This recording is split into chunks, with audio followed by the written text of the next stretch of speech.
Welcome, ladies and gentlemen, to a new episode of the X Button. I am one of your hosts, Alejandro. With me is the Kojima simp, Paul. Hey, everybody. How How's you it doing? going? How you doing, Paul? I'm doing awesome. It's a good time to be a Kojima fan, let me tell you. Absolutely. And I really hope that a lot of what we're talking about is all true, because if it is, that's going to make me a very happy Yeah, person. How have you been doing, though? I've been doing good. How are you surviving the great Facebook outage of 2021? I'm That's doing wrecking great. all our communication tools. It sucks that we can't actually communicate, which we usually use like Messenger and such. But besides that, I try to avoid Facebook like the plague. Yes. So I am great right now. I'm sure a lot of my friends and family, especially, are losing their minds. Oh, yes. And But I'll just say this. This is the perfect example for why one company owning too many things under its umbrella, it's such a horrible idea, because look, everything that Facebook owns right now, it's down. It's hilarious. I know, right? Yeah. And at first I was like, is my internet wrong? And then I called in as my internet provider. They were like, oh yeah, they already have the prepared message of like, we're having issues. Yeah, literally, I called them and they said, oh yeah, we are having issues connecting to Facebook, WhatsApp, and Instagram. Sorry for the inconvenience. So I was like, well, I guess they have been getting a lot of calls already. So Yeah. and then you told me it was having problems. I was like, I thought it was just an El Salvador thing, and apparently it's a problem there too. I don't know if you saw any of that just now. My cat came flying No, I didn't. at the screen. He just jumped behind the monitor a second ago, but That's I awesome. wasn't expecting it, and it spooked the heck out of me. I tell you, watching cat, I absolutely love watching cat videos pursuing rats, because for some Oh reason gosh. cats can run at the speed of sound. I don't know. They have a way to like run so quickly. I don't know how they do it. It's like, I don't either, but like they can control it so perfectly. One of my friends has a dog and a cat, and the cat will run just enough to stay out of the reach of the dog, so the dog just keeps chasing it until it tires itself out. It's really funny. yes. So housekeeping. Anyway, So yeah. yeah, so for people I noticed, yes, we have officially are now in this era where we're recording on Mondays our news section, and then on Wednesday you receive what we have been playing and a topic of Paul's choice. And on Thursdays, for audio listeners, they get a version of that show that's basically spliced both what we recorded on Monday and Wednesday together. However, I made the mistake of not also providing a full version of the two things also for video listeners, so or viewers. So for anyone that likes listening or watching us on YouTube, you don't want to do the I just want to hear the news or just want to hear what they've been playing, but I want to hear everything together, there's going to be an option for you. Also on Thursday, just at the same time as it goes live on audio, whatever we record on Monday and Wednesdays is going to also be all together on Thursdays if you like to consume it that way. And for those that just want to consume one thing or the other, you're going to have that option. That way, we're going to feed the god that is the YouTube algorithm, because Hopefully. it really sucks that you have to be uploading a lot for you to be noticed here. So Yeah, and another thing with housekeeping, Alejandro, do you want to talk about the thing that we might do later today, or did you want to keep that as a surprise? no, we can tell it now, like especially now that the Halo Infinite flight has been is basically getting close to being done. I think there's a few more days of the flight yet. Paul hasn't played Halo for a while. I did a little. When was the last time you played Halo, Paul? Just for when I finally downloaded the collection, I played a little bit of Reach, so like the first 4 or 5 missions of that. But that's the last time I played. Yeah, Halo. you played it very late because Reach arrived like in 2019. Well, oh no. So I played the Master Chief Collection on computer this year. Oh, okay, that makes sense. But it was Reach on only a little bit of it. So I yeah, haven't and touched, Reach like, was the Reach was the mainline first story. one actually that came out to PC, ironically. Right. That's how they released. So I haven't actually touched the mainline story in a very long time. I watched my brother play a little bit of the Halo 2 to see all the cool cutscenes. And I haven't seen or played any of the rest of it in a really good while. So this is going to be like, I hope it's going to like reawaken some kind of childlike vibe to me. I'm going to try to voice all of that as I think about it, because it's all going to be Alejandro's gameplay with me in the background doing something stupid like driving a warthog off a cliff. Yeah, so basically, not to bury the lead, we're gonna be streaming our playthrough of Halo from the first one all the way until 5. Yes. Like as much as time allows us, as we build towards the release of Halo Infinite on December 8th. So we have 2 months. So, and I played them often a little bit. Yeah, and I don't know if you wouldn't mind just playing it in the easiest difficulty so you can just blast through, unless you want to do hardcore and do heroic, because I could maybe deal with heroic. That's what I did at my strongest in Halo, but legendary was a nightmare, especially on the was it the skull that if one of you dies it just resets. I think that was on Reach. Reach is the hardest in co-op. Reach is unbearable. Well, actually, Reach and 5 are the hardest because 5 limits your ammo. I don't know if you ever played. That's true. I did play 5. I never finished it though. Yes, 5 is like didn't feel like it was designed for a legendary playthrough, especially if you were playing by yourself. If you're in co-op, I played 5 with 2 of my roommates back in 2017. We did it in legendary. We beat it. Took a while because there's some stupid enemies in 5 that you have to hit them in the back, the wardens. So I think I remember those very vaguely though, because my brain just shut that off. Well, 5 story was bad, so don't know, no shocker there. But the gameplay was fun. Enough of that, yeah. One last little thing with Halo is you have not lived until you played XCOM 2 modded with Halo characters. Ooh, that sounds beautiful. It is so fun to have all of the cool armor sets and like voice lines for everybody. It's clean. But anyway, Alejandro, we have other things to talk about today. Absolutely, because we're not in what we've been playing. That will be later. We're not. But we got a bevy of news, and I tell you, I'm so thankful we're now doing a recap on Mondays of the previous week's news, because now we don't feel the pressure that we're launching and then something immediately gets us basically irrelevant if we're trying to stay relevant. It would have worked on Friday, but your schedule doesn't work on Friday, so it's the next best thing. So Paul, press X for some news. All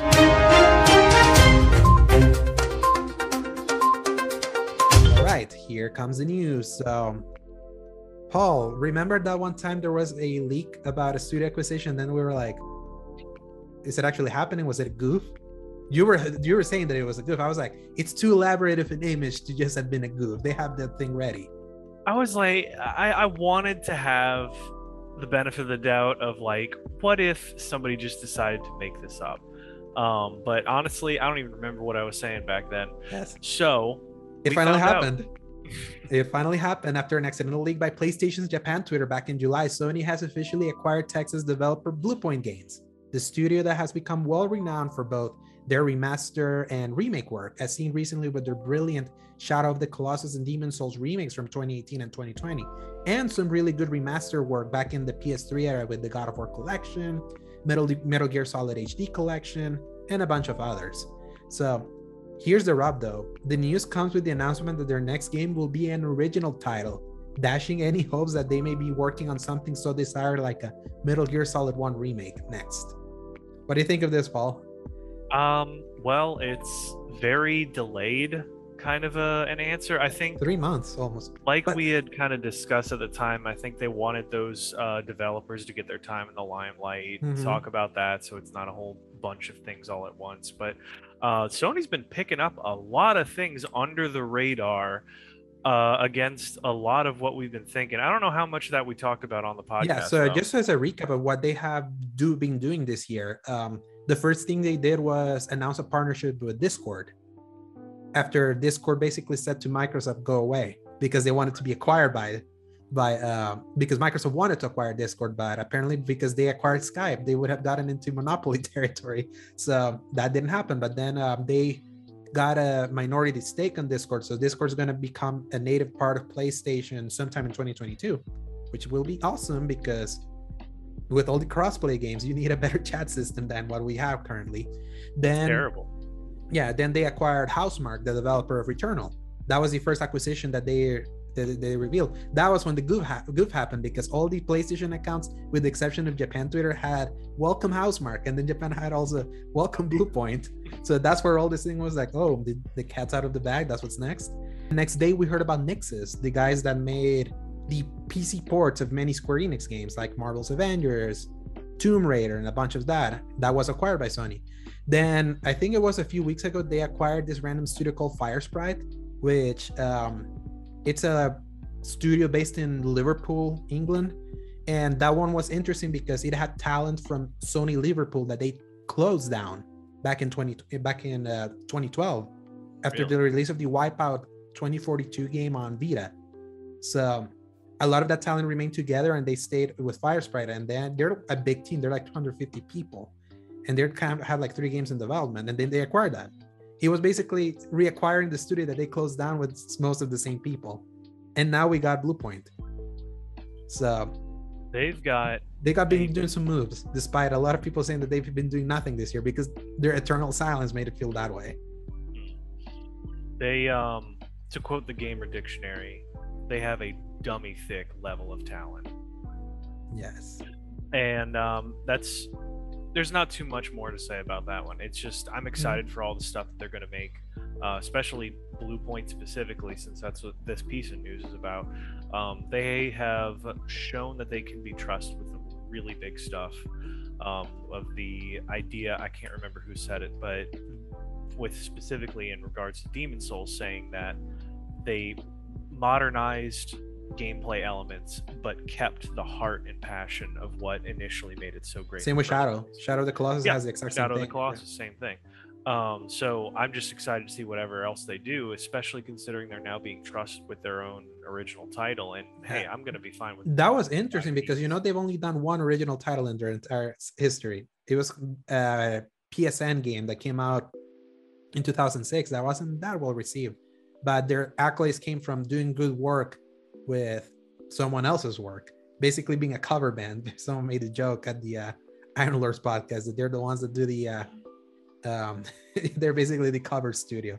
But that's a very almost disrespectful way of saying that. That's disrespecting the really great work they've done. They set the bar high for remakes that only Resident Evil 2 has been able to reach, in my opinion, as someone that put a remake with definite care in modern ways. So a new game by them will be interesting. But speaking of Metal Gear, website Video Games Chronicle, which by the way, I've noticed that Video Games Chronicle has become a very reputable site. I'm really glad that a lot of the things that they broke and have actually come to pass. Remember Mario 3D All-Stars? They were the first ones to break it. That was them. Okay. Yeah, that was them. So Video Games Chronicle reports that sources tell them Konami is ready to come back to premium game development, where they will bring back series like Castlevania, Metal Gear Solid, and Silent Hill in some shape or another. For Castlevania, it will be a reimagining title worked by both Konami's internal team and some outsourced studio, which will be the first console Castlevania game since Lords of Shadow 1 and Lords of Shadow 2, the duology from 2010 and 2014. Did you ever play those? I did. Well, I only played the first one, but don't forget there was a last DS or 3DS game. Mirrors of Fate. Yeah, Mirrors of Fate. Yeah, that's the one. But that's DS. That was, it eventually got ported to consoles, but the last mainline like console-made games were those two. True. And the second one wasn't very good. So for Metal Gear Solid, the company's planning both remasters of the already released games, which would finally make the series available to modern consoles, since the entire series via the HD collections has remained stranded on PS3, with only select titles available via Xbox backwards compatibility. And they're also entrusted in Chinese studio Virtuos, who has done support work studio for many different things, and they also did the Batman Return to Arkham collection. And they're going to be working on a remake of the fan favorite Metal Gear Solid 3 Snake Eater. As for Silent Hill, tinfoil hat on. BGC reiterates their earlier report from earlier this year that Silent Hill has been given to a couple studios to work on individual games, both Western and Japanese studios. Remember Bloomberg team, the guy that made the Medium, signed like a MOU with them earlier, so we assumed they were going to be working on them. So you can connect the dots there. And they also reiterated that the Japanese studio in particular is a well-renowned studio, though VGC specifically didn't say who it was. However, reputable website Gamatsu, who has sources that are very entrenched in Japan, corroborated most of VGC's reporting, with them adding that their sources tell them the prominent Japanese developer working on Silent Hill is actually Kojima Productions. Show your shirt. And that Sony Interactive Entertainment is the one actually footing the bill for the development. This is especially notable considering all the shenanigans surrounding the saga of Abandon earlier this year. BGC mentioned that most of these plans were supposed to be announced this year at E3 by Konami, but the company very publicly was the first one to bow out of E3. So expect at least some sort of announcement in 2022. This is a big one, Paul. What are your thoughts? I haven't even fully processed the information and that gets left in all of this. There's so much that could be unpacked. It's like you get opened up into this warehouse with a bunch of locked doors and you're like, this is cool, but what is behind all of this extra stuff? Because there's so many little details in here that get me interested. One is like the source for Video Games Chronicle that has been able to do this. Second, this would mean that Kojima is starting to work, even if indirectly, with Konami again, because the problem with this is that I'm not as big of a Silent Hill fan, but for Castlevania and Metal Gear Solid, I'm huge fans of, and Konami owns the rights to those, and they have not been wanting to play ball with anybody else. And that's one of the reasons why all their stuff has gone into like pachinko machines and not actual games. And by the way, speaking of the pachinko machines, do you ever see the one they did for Metal Gear Solid 3 with a remake of the final cutscene in the Fox engine? I watched all of those cutscenes on YouTube. It looks so good. What an insult that it was stuck there. But continue. Yeah, so just like you said, it really wasn't in their interest to do something like that, but then they realized that after the more or less failures of Lords of Shadow 2, Metal Gear Survive's attempted revival of the series, horrible process, and they also made Contra. Was the RoCorp, I think, is which apparently did terribly. Yeah, horrible game also. And then eFootball, which okay, but by the way, have you seen pictures of that? Oh my god, those pictures are horrifying. What's happening with eFootball? Sitting at like a 9% on how good it is. Yeah, on Steam charts. This is like the lowest like rated game. 15,000 reviews or something like that. So anyway, their initial internal team has not been known for doing good work, which makes me a little nervous about the Castlevania revival that they're talking about. I'm hoping that they've learned their lesson from this and they really want to go back to, if not their roots with a 2D Castlevania, just to get their foot in the door with everyone. Because if I were them, that's what I would do. I would do something, maybe not huge blockbuster, just something good that people will trust, and then spend their money on something next. So don't go full blown yet. Put the passion in, put the desire, get the help. Yeah, I feel what's interesting here is kind of like the approaches. Like the Castlevania thing, it worries me because Lords of Shadow 2 was not a good game at all. The first one was. Yeah. Because it's a mix of internal developers and external developers, because they're having outside help. That helps ameliorate it a little bit. That's what I'm hoping. Yeah, so but again, if the core team is still in charge, then I'm not sure how involved this outside source is going to be. Yeah, especially because their main core development team hasn't delivered a good game since Metal Gear Solid 5 The Phantom Pain. Like that was the last time they had an acclaimed thing, and it's been 6 years? Because Metal Gear Survive happened 3 years after that and was horrendous. Obviously Contra RoCorp also. With the Metal Gear Solid thing, the thing that excites me is just the idea of the remasters of the already released games, because those games are good. I replayed all of Metal Gear this year on PS3. I wish I could do it on normal console, but just being able to what makes me interesting is how are you going to do the first Metal Gear, because that's one of the more highly beloved entries because of its purity and how well it holds up. But you have to do one of two things. It's either you give it the Twin Snakes treatment, and that one's tricky because Twin Snakes broke a lot of that game and made it. And some people consider that better too. Which they're crazy. If they only consider it better because it looks like Metal Gear Solid 2 and has the first-person camera, I get it. But the essence of that game is lost because first person breaks that game. Like it breaks all the combat with Revolver Ocelot, and the cutscenes that they added, they basically made Solid Snake Neo from Matrix. He does all these backflips and he stands on the on like missiles. You should watch the cutscenes. It's insane. Oh that Lord. The soundtrack has changed. Some of the voice acting has changed. Like there's, like I mentioned you, the soundtrack, the best is yet to come from Metal Gear Solid 1, like hits you in the soul. Like there's just something about those like almost Gregorian chants, but not really, like the Japanese chants, that you really holds up as a very emotional thing that they missed in Twin Snakes. So, but if they end up releasing Twin Snakes, it's like, I'll take it, because it's like, it's better than nothing.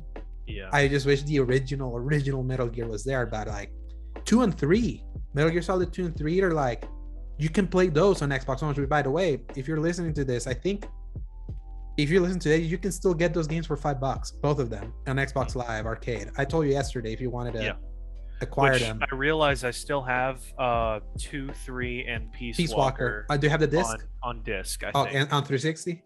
I think I still have it, yeah. Okay, so then you're good. Then you're good. So, yeah, but if I feel the desire, I'll pop that in. Yes, those games hold up really well. But if you're a PlayStation gamer, like modern PlayStation gamer, only Metal Gear Solid Ground Zeroes and 5 are available to you.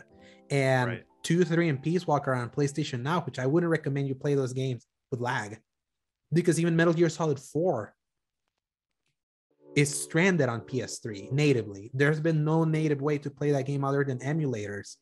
Right. And the PS3 emulator is so hard to make work if you don't have the beefiest of PCs. I've been looking at betas and be like, how's the emulator working? Because I would love to see that game like emulated at a higher frame rate and all that, because it's like, it can be kind of rough technically nowadays, but it's also really, really good game.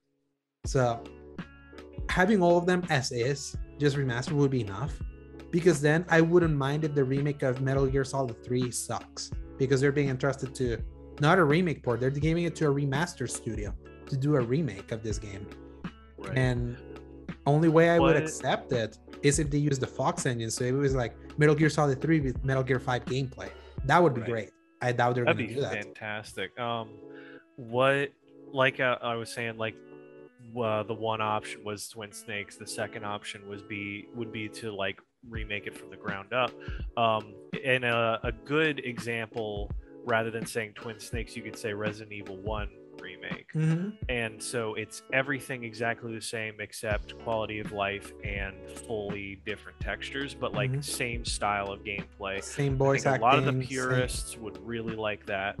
Well, the only other thing is, did they change the voice acting in the Resident Evil remake? I think they did a little bit, because the Jill sandwich, the Jill sandwich meme from PS1 wasn't in the GameCube remake, and the one that you can play on PlayStation and Xbox right now. Okay. So yeah, then what I would think is if you could somehow make it so that all of the voice acting is the same, because that dialogue, David Hayter's voice is like perfectly iconic, and it would be a lot easier than having to like recast an entirely different group that you know is just going to get torn to shreds by the media anyway. Especially after the poor job they did with that would be the best option for like a pure remake, remaster version. Yeah, and you don't want... I think I lost you again. Oh, no. Dang it. Oh, wait. No, I got you back. Okay. Yes, there's internet. Did I cut out at some point? Just a little bit, but I think there's like unstable internet, of course. Today has to be a day of technical issues. So, yeah, needless... Go for it. And I froze again. Oh, wait, no, I'm here. There we go. Okay. Yes, so first option is to do the Resident Evil 1 option. Second is to remake it from the ground up, make it fully modern, which I would love, but that's also a huge undertaking. Like I said at the start of this, if I was Konami, I would do something simpler that I know people are going to like, get the trust up. And I know this is technically a different situation because it's a different studio, really. But I mean, I'm just glad that Konami's willing to play ball with other developers now. It's the best thing they can do now, because their current developers just suck. Yeah, and if I was Kojima, I would probably be okay somewhat with just remaking previous things from Metal Gear Solid. That wouldn't require my presence, and leave him to do something he's more passionate about. which clearly he is liking Silent Hill lately. Yeah, well, that's a project that got taken away from him. Yeah. So if I were him, I would jump at that Silent Hill opportunity, even though personally I would absolutely go back to Metal Gear Solid. But yes, by the way, Silent Hill 2 and 3 are $7 on Xbox if you ever want to give it a shot, like as they were with the HD collection. I am not a fan of Silent Hill at all. I am a big scaredy boy. I don't like the spooks. I don't like the idea of them as much, and I have no nostalgia for it. So I'll probably leave those. I'm just waiting for that RE8 Village discount this month. At any point, we're in October now.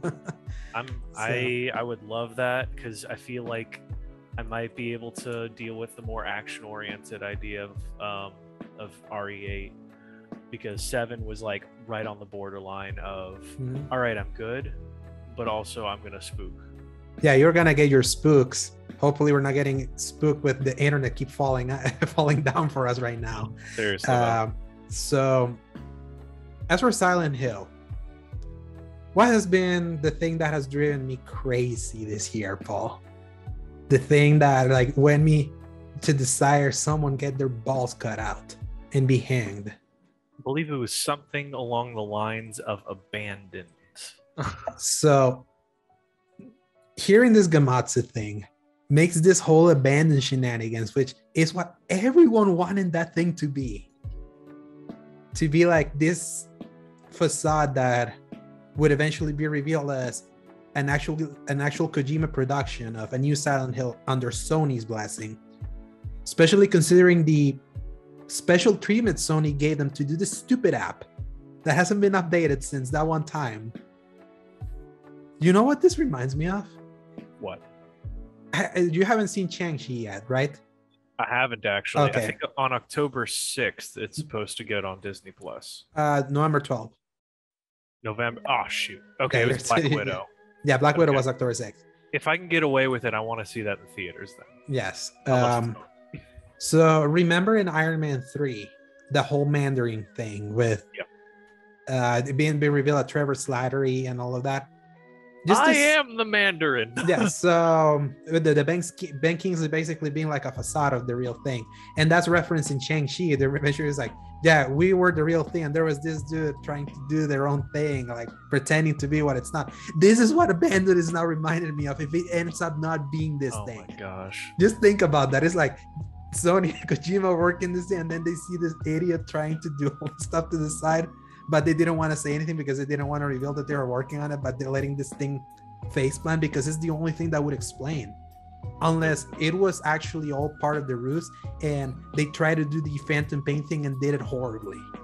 This is like the only way to explain because it's hilarious. Now we're basically getting a Gamatsu confirmation that the thing everyone has been wanting all year, it's actually happening. But it's not in the way that that everyone has been like obsessing over for. Jesus Christ! Like, was it like when was it? June? In June was when I sent you the big Reddit. Yeah, I think it was June, and then you were like, "You need to take this rabbit hole because I did," and I was like, "No, thank you. I will stay out of it. Thank you very much." Very glad I did, especially on this back end of it. But then, if it ever does become like an internet historian video, I'm gonna look back on it and be like, yes, I remember this time. This was amazing. Yeah, how a bunch of scammers basically took the thunder of a real thing to the side, or how did Sony basically allow them to do that? Because that's the thing. Like, that's the last thing that I really want an answer to is how Sony. It's either it was supposed to be part of a reveal that went terribly, and then Sony cut ties with it before it could look poorly. Or this whole scam line is actually true and Sony somehow got scammed by this group, which both options are very interesting. I just really want to hear a confirmation one way or the other. It like no matter what, that's like the most fascinating story of the year because of how weird it is and how like it made me grow white hair over it. So number 3, Paul. No more talking about Silent before I go back into let's get out of red here. String. Take your tinfoil hat off. Yes. Insomniac Spider-Man 2 announced not too long ago with a 2023 release window. has had a few more details come out. Like, we didn't talk about this in the show when it first came out, that actor Tony Todd, who plays Candyman, and for me personally, he plays the villain Zoom on The Flash. He does a very, very creepy voice. He is gonna be the voice of Venom. But also the biggest, most recent thing was that Marvel Game Studio head Bill Roseman. He said that the game's story is gonna be their version of Empire Strikes Back. So basically a tale that's gonna be darker than what came before. Yeah. This is interesting though, because I don't know about you, I don't know how far you are into replaying Spider-Man Remastered or how much you remember about that first game. That game got dark also. I remember a good amount of it actually, because I've played it a surprising amount of times actually, even before now. It's like 4 times I think I've played through that game. Yeah. I mean, the scene that always sticks out to me is like the Halloween party when you find Martin Lee and he possesses like the doctor that has him like shoot himself. It's like that's like it's super messed up. Like it's super messed up. The game is like overall this like really nice, sweet love letter to Spider-Man, and then some of the storyline missions just take this hard left turn on, hey, we're going to have somebody possess himself and then commit suicide right in front of your face. We're going to have 9/11 basically at the a terrorist bombing. Yeah, it's like we're going to have a pandemic with several people, very prominent characters dying. A friend played through Spider-Man back in quarantine when he had just gotten he had just bought a PS4 and playing through all the games, and he was texting me about it. He was like, of course there's a pandemic in this game. I was like, you're right. Yep. You're absolutely right, there is. And yeah, it's like, and even the ending, the implication of that ending was like immensely bittersweet. Yeah, it's very bittersweet. So it's like Spider-Man's put through the ringer. But here's the thing, like, yes, Spider-Man is a very cheery character and all that, but he has some stories that, especially in the comics, that are hella dark. Like Kraven's Last Hunt, like when he basically gets killed and buried. Like Sins Past, a story that recently got retconned when it was revealed that Green Goblin basically had babies with Gwen Stacy or something like that. Yeah. Like, or the more, or this what if story that Spider-Man killed Mary Jane because of his radioactive sperm. Like, one more day, enough said. Like, yeah, like there's just been some dark Spider-Man stuff. So, and just weird, dark, strange things. People seem to misunderstanding the idea of Peter Parker is that he's supposed to always be poor and miserable. I disagree with that statement. However, that doesn't seem to be the consensus. Yeah. I feel like he needs to be strength under difficult things happening to him. But I think that's why this game resonates so well. And Spider-Man is like, this game succeeds for showing everything, every side. Right. His successes, his failures, him getting evicted. Right. But then it's also always underlined by the hopefulness of it. He like he gets MJ back. He meets Miles and becomes a mentor to him. He grows and gains a lot of strength with his suit and abilities and understanding of himself. And he wipes out a lot of villains along the way, but then he also loses a lot in the process. So it's always a give and take. And I think a lot of the comic book writers just want it to be misery porn featuring Peter Parker.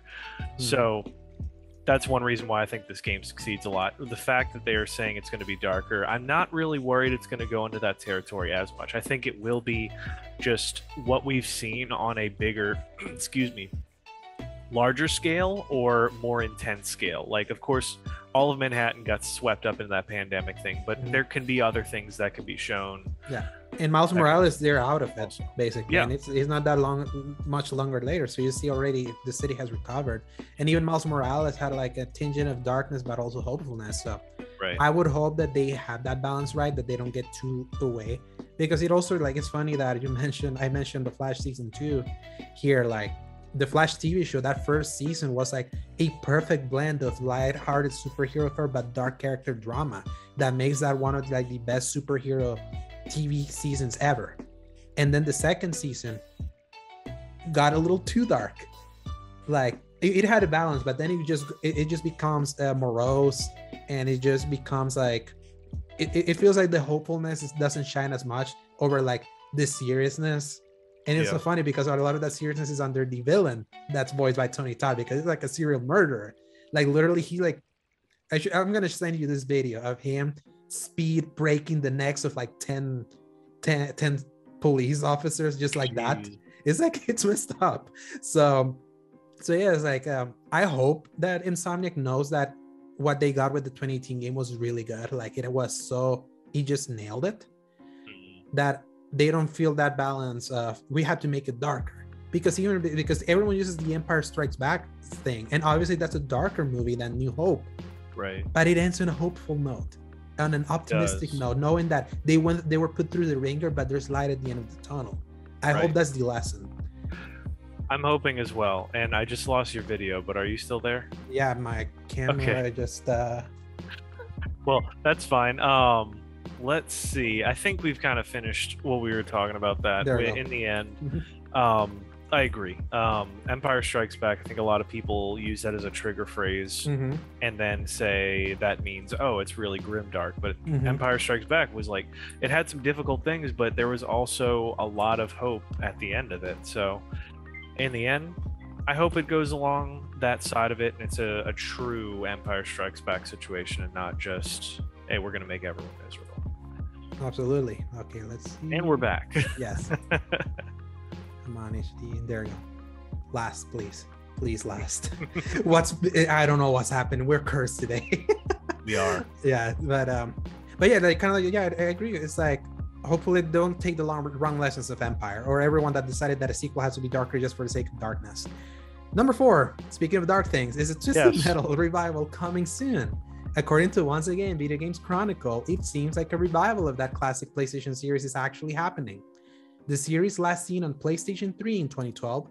This news, Twisted Metal is supposed to be worked on by developer Lucid. If you know who they are, they're the ones that made the PS5 launch window title Destruction All-Stars, which was, for all intents and purposes, a Twisted Metal game on anything but name. That's what's so funny. I saw that, I was like, you have Twisted Metal, why are you not doing Twisted Metal for launch? But it seems that was the test, that was kind of like the test run. The game is allegedly aiming for a release around 2023, and it will likely be timed with the announced TV show that Sony's doing, starring Anthony Mackie. Real quick, that last sentence made me do the Tom? The blinking meme. The blinking meme. Where he kind of like, wait a minute, there's a TV show, 2, it's going to star Anthony Mackie. I just did not expect any of that. I have some thoughts on this one, but brief. Go for it. I did not like Destruction All-Stars at all. Me neither. I tried it. I genuinely really wanted to like it. It has a good core, but everything around it sucked. Everything about the driving absolutely sucks. I think the idea is there. The characters even were decent. The car designs were decent. The idea, the abilities were decent, but playing those cars, it felt like I was driving a brick. When you're turning, like, there's like this weird on rails idea once you're going a certain speed and you can't really kind of turn long enough. If you try to hit the emergency brake to spin, you kind of like stop but turn your car like practically 90 degrees. It felt clunky. It didn't feel right.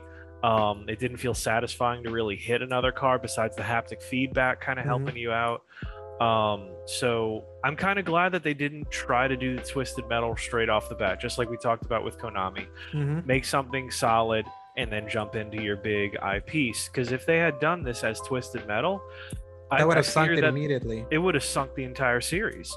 But if they'd done this, it was like okay, but not really the best. If they can learn from that and now do a Twisted Metal game, I think it's going to soar. They have the core now. Now they can just flip the assets and just build on what worked. Because I sort of disagree a little bit with Destruction Altar. I felt it didn't feel too bad for the kind of game it is, because I used to play Twisted Metal back in PS1 and Destruction Derby back in N64. They have to give the cars don't need to feel super tight. They have to feel like weighty so that everything can punch. So I think they nailed that. Unless you're looking for something more arcadey, then I can see why you didn't feel it felt right.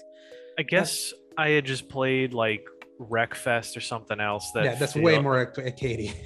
Right, but it's like it felt good driving the cars, and that's something that I can't quite quantify as best as some other things. But in the end, For some people, it was more their speed. Yeah. So I'm just hoping that it does well. Yeah, it's at least they say there's going to be a free-to-play game. I didn't put it here, but that's what the aim is for, so that's going to work for it. Okay. Number 5, Paul. Before the internet, we're Crash Bandicoot first pursuing the ball, running from the boulder. The boulder. We've got a gun to the back of our heads called disconnecting internet. Yes. Number 5, according to Bloomberg, Nintendo supposedly gave dev kits to developers to work on 4K-enabled games for the Nintendo Switch, which, if you remember, was what the rumors of the alleged new Nintendo Switch was supposed to be capable of doing, according to them, if you remember that reporting back in May.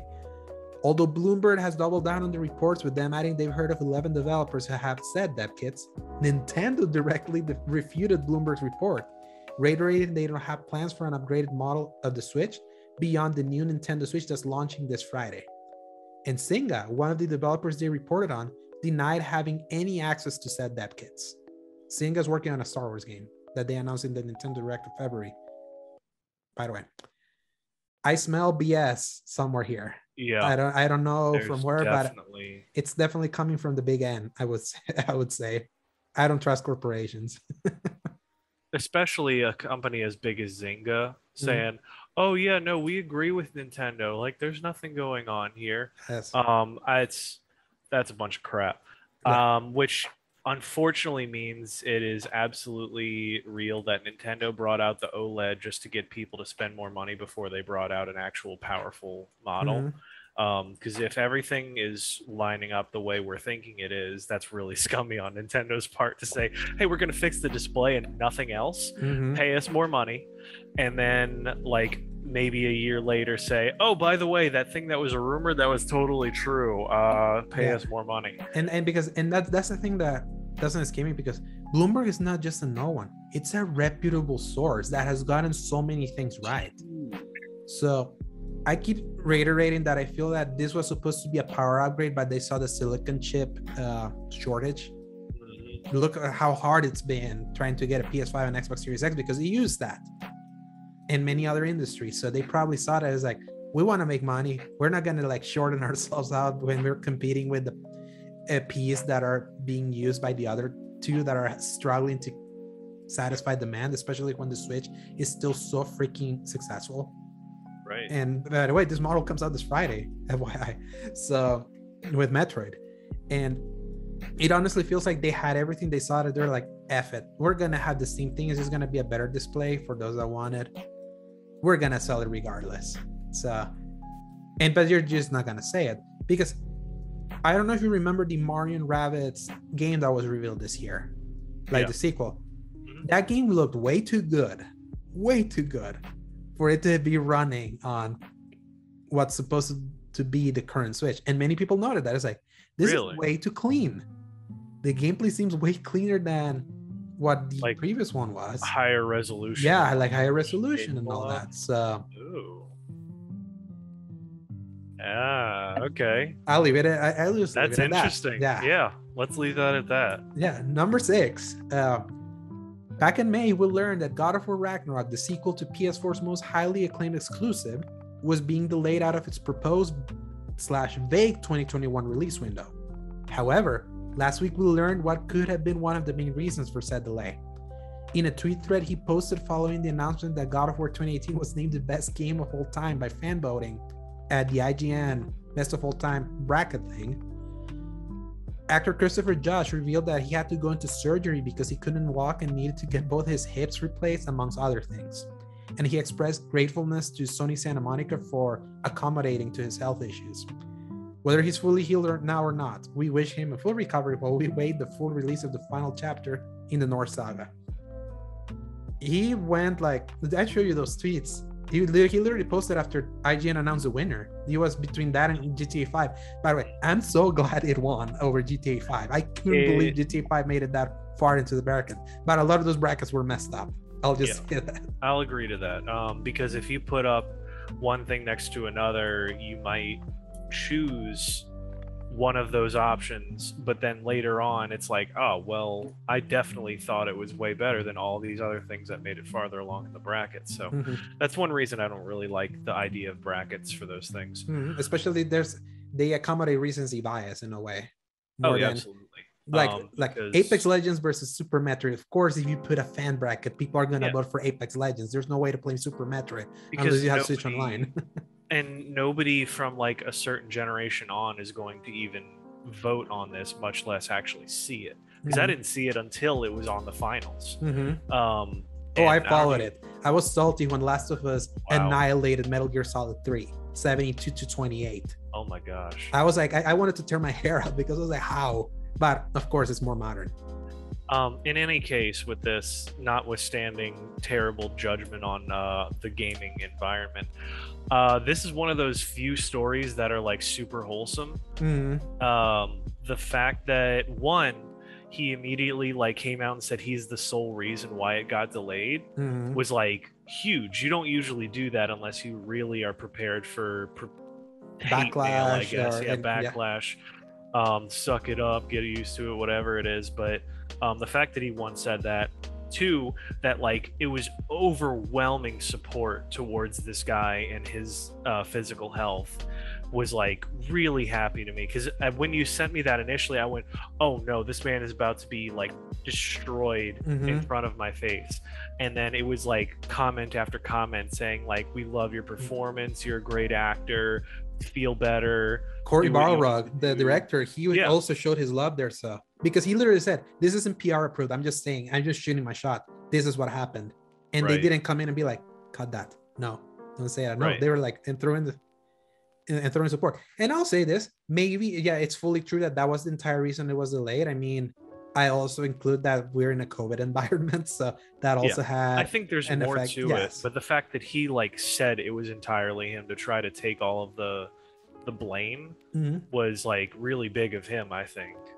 And more than anything, like a big huge more PR boost for Sony Santa Monica as like one of the more wholesome Sony studios. Like, what do we hear from Naughty Dog? Oh, they're crunching like crazy. Like, remember all the bad stories we got out of Naughty Dog right before Last of Us 2 came out? The terrible stuff they had to go through. Yeah, so it's like they're not gonna say no to good press. I'll say this, but it's still very wholesome and makes it more interesting. And I don't know if you saw this tiny controversy that they're reusing the same Kratos jumping into boat animation and all that. Which that's ridiculous, guys. Everyone reuses. Like, what freaking Call? I've been replaying a bunch of Call of Duty. I'll say that more when we go into what we've been playing when we record that. It's like they reuse so many animations in that game. It's like you can't, in good faith, make that argument like at all, especially if something works.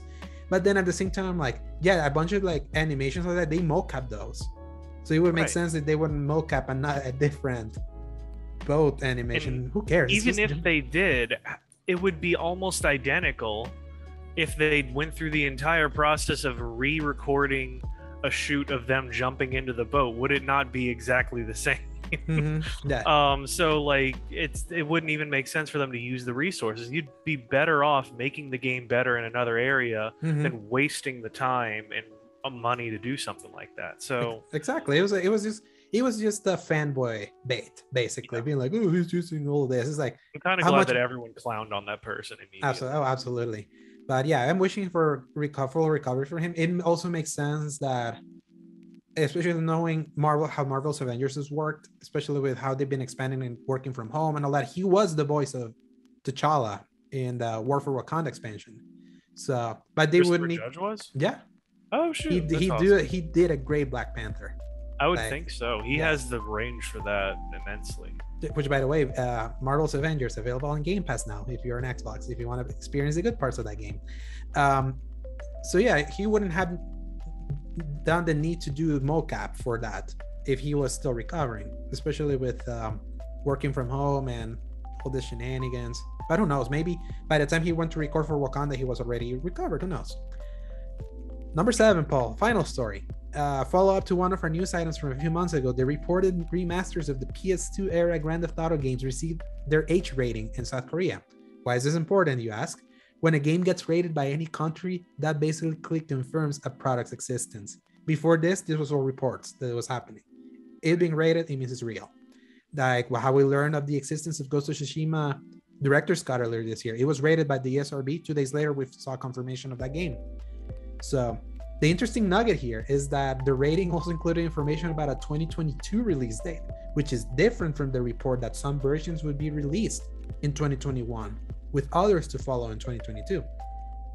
So now we're getting, at least whenever it comes out, we're finally going to have an experience to, well, we're going to have the chance to re-experience Rockstar's early work now with modern stuff, whether it's either this year or in 2022. Also ironic, it's like, this also kind of makes sense because GTA 5 was delayed out of this year, remember? It was supposed to come out in November. All of this was going to come out kind of close together and it got punted. More delays. I wasn't expecting this to come out this year at all. Yeah. So this doesn't surprise me in the slightest. The fact that it even exists is nice to hear that it's confirmed, because you don't do an age rating unless you're absolutely sure it's actually happening. Exactly.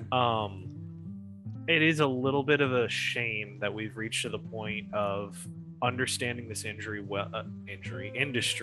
well enough that when certain things like this happen, we know about it well before reveals, which makes it so much more powerful whenever we actually get surprised by something. So that's nice, where it's like, whoa, where did this come from? This is all over the place. Versus kind of knowing everything before it happens. And a recent example, Taiwan rated the Castlevania Advance Collection a week before its release. Did we talk about that though? Because I don't know if I heard about it. It happened in between. It happened in between. Huh. Well, yeah. I'm glad I was surprised about that, because I got to react to that genuinely on our video, which you can check out. Yes. You can definitely check out our reaction. See my reaction to it, especially finding out when what did they say? It was like later today or something. And he was there. I was like, "Where's my Switch?" Yeah, but it was like on PlayStation also and on Xbox. As soon as I found that out, I actually just bought that. But that's our next video coming out on Wednesday. Oh yes. And with that, we fulfill the big news for the last week. Very meaty stuff. Like in the recap, I mentioned last week that I wanted to follow up with some of the things that are coming out, notable things coming out this week. This week, tomorrow, Paul, from when we record this, Alan Wake Remastered is coming. Yeah. Also this week, Far Cry 6 is upon us. Forgot about that. Yes, and Metroid Dread. Yes, with the Nintendo. 8th. Yeah, with the new Nintendo Switch. Are you gonna play any of those three? I will not. Yeah. I might get Alan Wake because it's $30, so it's cheaper. So I wasn't huge on Alan Wake, and I know it's like really big. I never fully played it. I know. I need to play that. So I kind of want to, but I have so many other things that I want to play more than that I might let it go. As far as Far Cry 6, just like you said, I'll probably wait till the Christmas sale, Black Friday, whatever that's going to be. And then I'm going to wait on Metroid Dread, possibly also till Christmas. Remember, Nintendo games never go on sale, especially the ones that come out this year. So I might be able to get that one for free for like a Christmas gift, so I might wait on that one because that's the least likely to go on sale, leaving all the ones that are more likely to go on sale to be ones that I'll buy myself. Makes sense. So that's what I'm going for. Metroid Dread is wait for the reviews just to see if it's going to be an insta buy, or I'll wait also for November, December when there's nothing else that it looks solid though. If I didn't have to worry about the amount of time I already spent playing video games, I'd probably get it as soon as I could. Oh, absolutely. And then Far Cry 6 is like, apparently there's going to be a review embargo that's going to lift on Wednesday, so I want to hear what their impressions are. Is it just more Far Cry? Based on the previews, they had said it's more Far Cry, and I'm like, that sounds great at a sale for me. So I watched one person play like it was weird because like you could play certain parts of it, and some people got sponsored by Ubisoft to like play Far Cry 6 and make a video about it. And what they were saying was actually pretty good. I watched one guy, his name's Afro Senju XL. He's a very eccentric, hilariously hype black man that loves to get excited about games. Man, it sounds like hip hop gamer. Yeah, he's also basically. like that. He's a little bigger and he wears these big glasses, but he played Far Cry 6 for like the first 15 or 20 hours or something. Not 15, 20 minutes. No, it was 15, 20 minutes. Like the opening mission was embargoed, but he could play the open world, they said. So he played some of that and he was really loving what you could do with it, like the abilities you had. I watched the skill up preview he did, and he played like, I think they allowed him to play 3 hours. He said it's more Far Cry. He said, and he loves Far Cry, so if you love Far Cry and you want more Far Cry, apparently the previous days is more Far Cry. Let's see if it's even more. I haven't played one since 2018. That's the last one I beat, Far Cry 5. Yeah, I bought New Dawn. New Dawn at all. I bought New Dawn, played it for 5 minutes. I was like, I'll wait for it when I'm in the mood for this. So I still haven't played New Dawn, and apparently they're including the New Dawn thing of health with enemies. So yay! I feel like that's got to be something you could turn off though, because a lot of games have that now. But then you can turn off the display for it just to get that better view. Yeah, but the things that you couldn't. No, you couldn't do that with Assassin's Creed, because Assassin's Creed added health to enemies also. So there was something that I played recently that you could turn it off, but I can't. It's whatchamacallit, Ghost Recon Breakpoint. They did. I'm talking like within the last month, I played something that had health bars that I could take off, and I don't even know. Definitely not Deathloop. Deathloop is insta kills. Oh yeah, that I remember that now. But yeah, in any case, I'm looking forward to it, but I am also really holding myself together as much as I can, because this is actually the first year I've had some actual self-discipline here. Same. I've caved so bad on so many games, but this year, I mean, Resident Evil 8, Far Cry, Metroid Dread, several other games. I still haven't even bought Doom Eternal. Dang. And and that's been on sale many times. A good amount of games, but the problem is they all go on sale at once, so I can only justify like one or two of them maybe, and then the rest I have to like leave until the next time they go on. Recently I just got Outriders on PS5 because I played that on Game Pass, but that version was kind of borked, and I wanted to play like on a better machine, and it was $35 right now, so I got to buy that. Sackboy was $31. I was like, I'll wait. I have other things to pay. Exactly. It's if they didn't put all of the good games on sale all at once, I would probably buy them more. But then it's like great games and then all trash. Yeah. No, here's the thing, like something that I've learned, especially with PSN sales, if a game has hit a sale in one of them and you don't buy them, don't worry. It's very likely a sale or two from now is going to be back at that price. Outriders was that like 2 sales ago, and this one I was like, you know what? It's time. I saw it hasn't gone down from that price. Boom, I'm going to get it. Yeah. And with that concludes what's coming out this week. And with now, we are, for the people that are watching the full thing or listening to the whole thing, we are transitioning over to what have we been playing.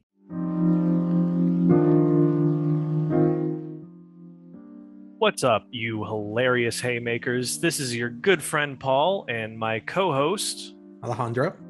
Hey everybody. We are here to talk to you about what we've been playing today, plus a little topic that I have for later. But until we get into the meat of everything, Alejandro, we've had a very interesting week, haven't we? Yes, I mean, Sora's in Smash. Yes, to jump right into that, we have a news thing that has already gone live, but of course, the gods and luck of video game industries don't like us, so they like to post things right after we do that. But yes, the great, amazing Sora is in Smash today. I am so excited about this. I had forgotten, despite them mentioning it a lot, and we mentioned it, that there was a direct on the 5th. And I woke up to a bunch of texts, and I was like, oh my God, I forgot. And then I logged in and saw that Kingdom Hearts was Stranding. I was like, no way. And then I had to look up the video. It's hype. I honestly didn't think it could have happened in my wildest dreams. I was just convinced that I was going to sit back and see it might be something very midway along the road and just nothing that's crazy, but nothing that I wouldn't expect, or it's something way out of left field that I'd never recognize. But if I had to guess, it was going to be Sora as my main pick. It was Dante, but then he became a Mii costume, so that wasn't going to happen. And I love how he did it in the inverse, Sakurai, that he went with the Mii fighters and showed like people wanted the Doomslayer. What were the other two? I don't even remember. It was Doomslayer and 2 Splatoon characters. Yeah, so it's like Cat and one of the Squid kids. Yeah, so it was like, let's get it out of the way there, and then let the final reveal, and then you see Mario throwing a thing, and it's the key, and then Sora coming out like sleeping in classic Kingdom Hearts style, and then the freaking song starts. The song hits so hard. Yes. It was interesting that they were showing his Kingdom Hearts 1 attire, and I was very happily surprised that all of his alternate outfits are from the other Kingdom Hearts games. Because they could have gone really cheap and been like, here's Kingdom Hearts 1 Sora, and all of his outfits are palette swaps of different Kingdom Hearts characters. Mm-hmm. They could have done that.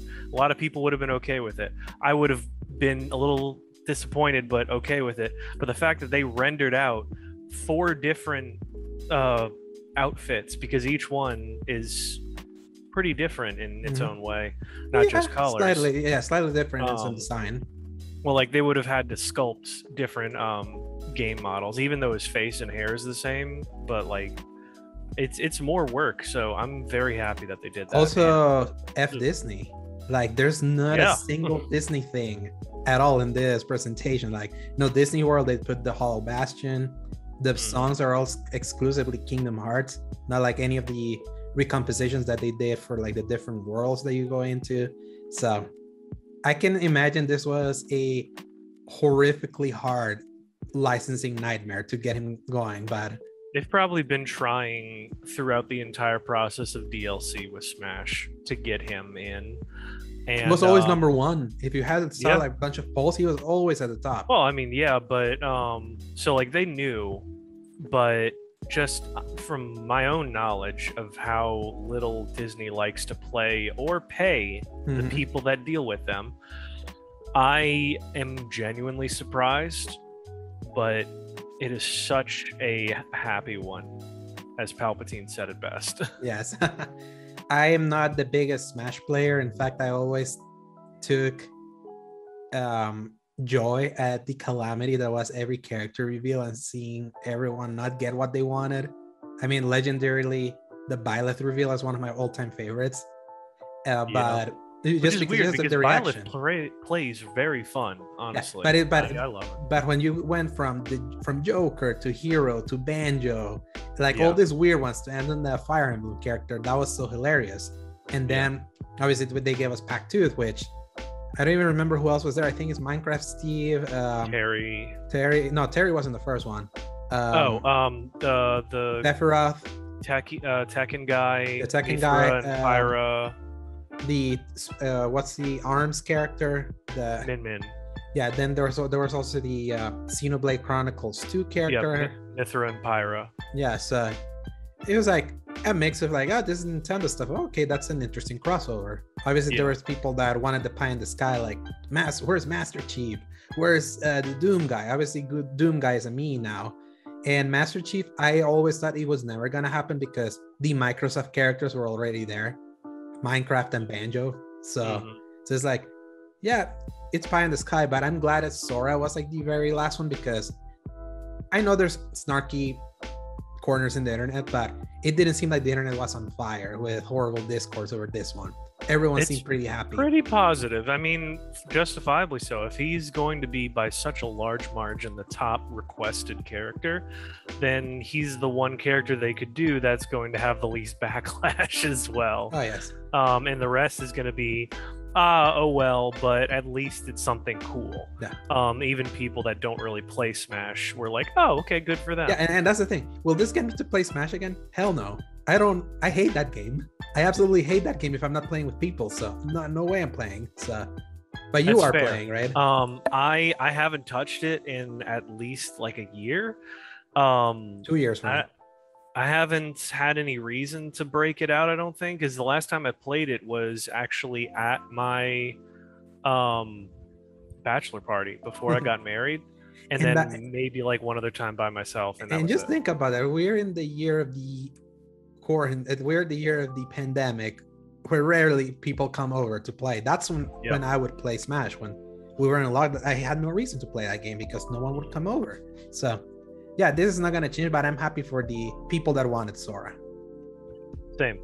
But in any case with that, I'm gonna be excited to play that. And next week or a week what and a we're half. playing is whenever the 18th is. That's gonna be one of the things that I'm playing. That's for sure. Today is the 5th, so in a week it's gonna be the 12th. It's gonna be 2 weeks. It's gonna be before the episode from October 19th. So I think that's gonna be you're gonna have the time to at least dabble. The worst thing is I'm probably not gonna have more than like, oh, it was good.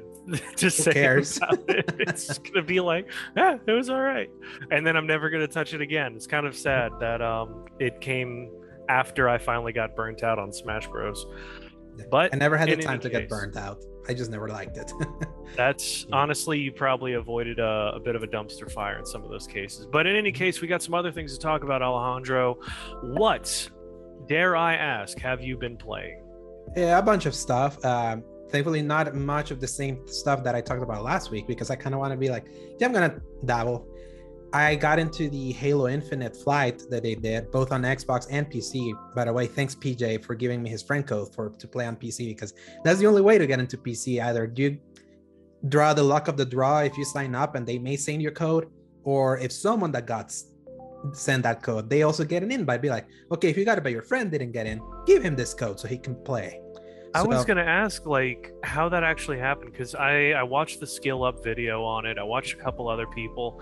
And it kind of made me want to check it out, but then I realized that you said something about that code. So how there's like a process you sign up to get a code for it? So for Xbox, how it worked is that if you download in the store the Insider app, then you basically sign up to be an Xbox Insider to test a bunch of stuff like betas and all that.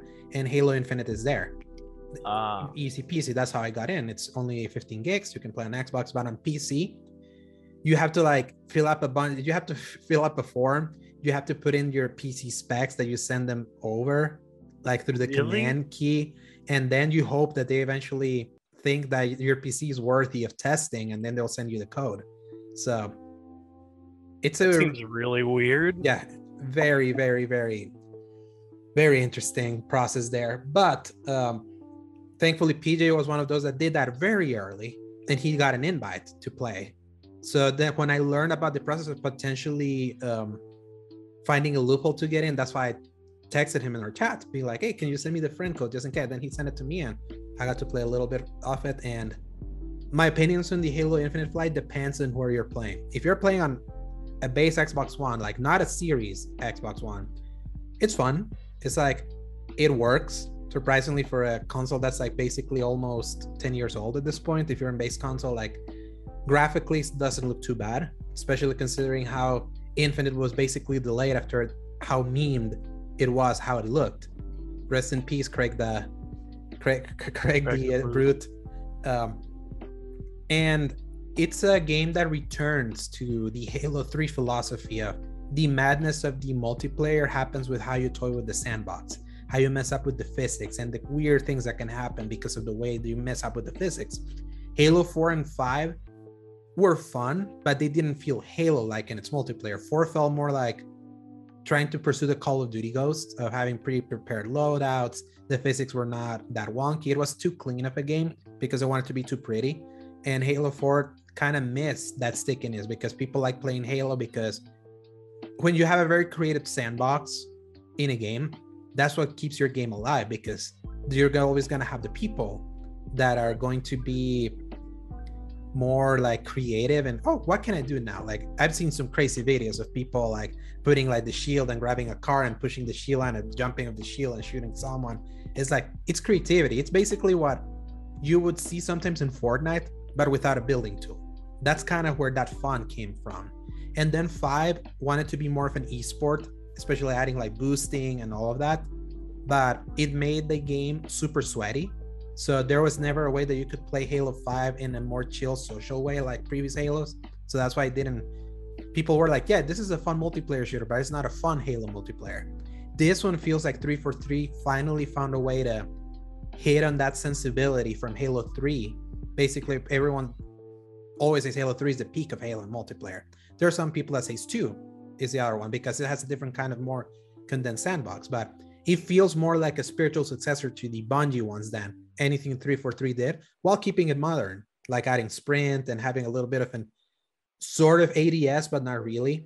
And some of the videos you can find online of people toying around with Infinite is really crazy, especially what can happen with the grappling hook that they added.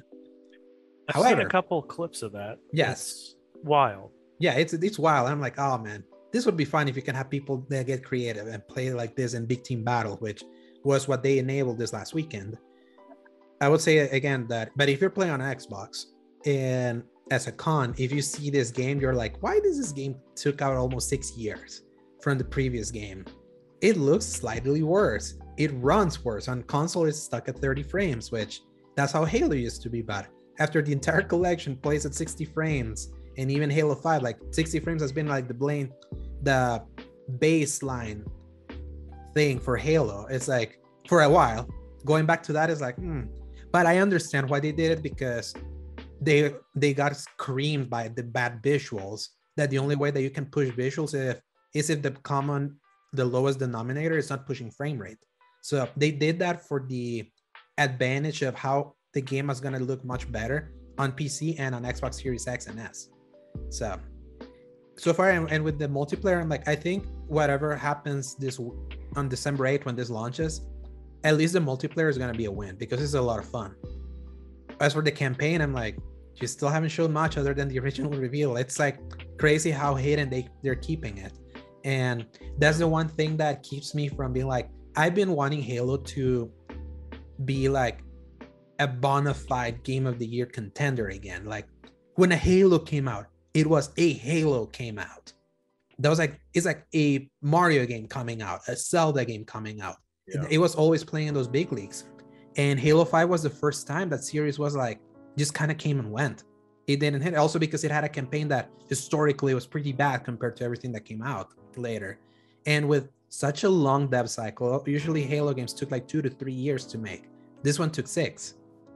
Usually are like, oh, so you're taking the extra time to really reimagine this thing. And so far it looks like the reimagining is going back to how it was. So I don't know if Halo will be, as a complete package again, have the same strength, unless the campaign blows away. But at least the multiplayer is like, okay, it's back to what people say they want about Halo. I hope all these people that are stuck in Warzone, are stuck playing all this free-to-play stuff, at least give it a shot, especially being free-to-play. You can play Halo Infinite free-to-play when it comes out, even without Game Pass. So, hoping for that. But on PC, my God, the PC version is like, okay, I get it now. You have to play this game like at its fastest performance, because that's when the sandbox shines. When you have like, you don't feel you're fighting the game against performance issues like it is on Xbox, that it's barely 30 frames sometimes, even though it feels tight. It's like, so just watch the clips. That's all I'll say. All right. Yeah, and other quick stuff that I tried being on games, since I was already playing on Xbox when I played Halo. I was like, yeah, let me see what's there on. I want to download a bunch of Game Pass stuff. So I downloaded Sable, The Ascent, Scarlet Nexus, Destroy All Humans, and Code Vein. And I'll say that I deleted Sable and The Ascent and Code Vein very fast. Really? Not because they were bad games, but it's because the base Xbox One doesn't make those games justice anymore.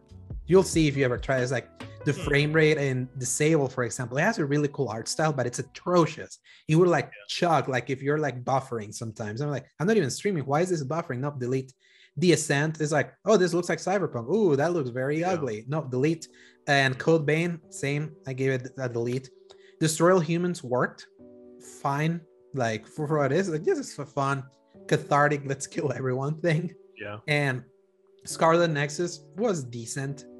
But again, this is the caveat. I'm playing on basically what's ostensibly the worst possible console to play it. So this also finally is starting to push me into, yeah, maybe if I really want to get Game Pass to feel like something worthy for me, especially like the value is always there. But the value doesn't shine when the games don't work like they should. So now this is kind of like finally starting nudging me into like, kind of like if you're holding onto your iPhone, I held up into my iPhone 6 for like God knows how long. It's like how you hold on into something until it's like at the breaking point. That's how it feels now with my Xbox One. Good thing, things like exclusives that came out before, like the Halo Master Chief Collection, Gears of War, and all of that, and the backwards compatibility, all of that works well. So my Xbox at least has some use in there. But now if I want to keep trying more of the Gamepass stuff, because they keep adding stuff. I mean, they added Avengers. That are freaking Avengers. I'm happy for the people that have Series X or S that they can try Avengers, because I can't imagine playing that game on Xbox One. Like I was almost gonna tell, hey, you could finish the campaign there, but I was like, nah, it would be atrocious if you try to play it. It's like that game barely held together on PS4. I can't imagine on Xbox. It's on PC though, right? I think if you could try it on PC, I would recommend it, because I think you have a really good PC, kind of like I do. I do, yeah. And then another thing that I played, I'll leave it later because you also played it. What have you been playing, Paul? I have been playing a few things from last week that are carried over. Of course, I went back to Destiny 2. One thing to mention on that is enjoying the idea of building making a build that can just break the game. Recently, I watched, I think it was Cacus HD. Oh, okay. He had a solar mod that just came on for like rank 15 of Season of the Lost. Bountiful something. But anyway, it what it does is, for the elemental wells, as you know, it spawns a second one for every mod you have that adds an elemental well. So basically, whenever you do a certain kill with certain solar explosive energy, it spawns one. Well, now it spawns multiple. And you can get up to 4 if you can play it right, which means that you are running around throwing a grenade, immediately getting your grenade back, and then you just keep it rolling. It just fire and pandemonium. Between that and whatever ability I had from the exotic that I had, which was...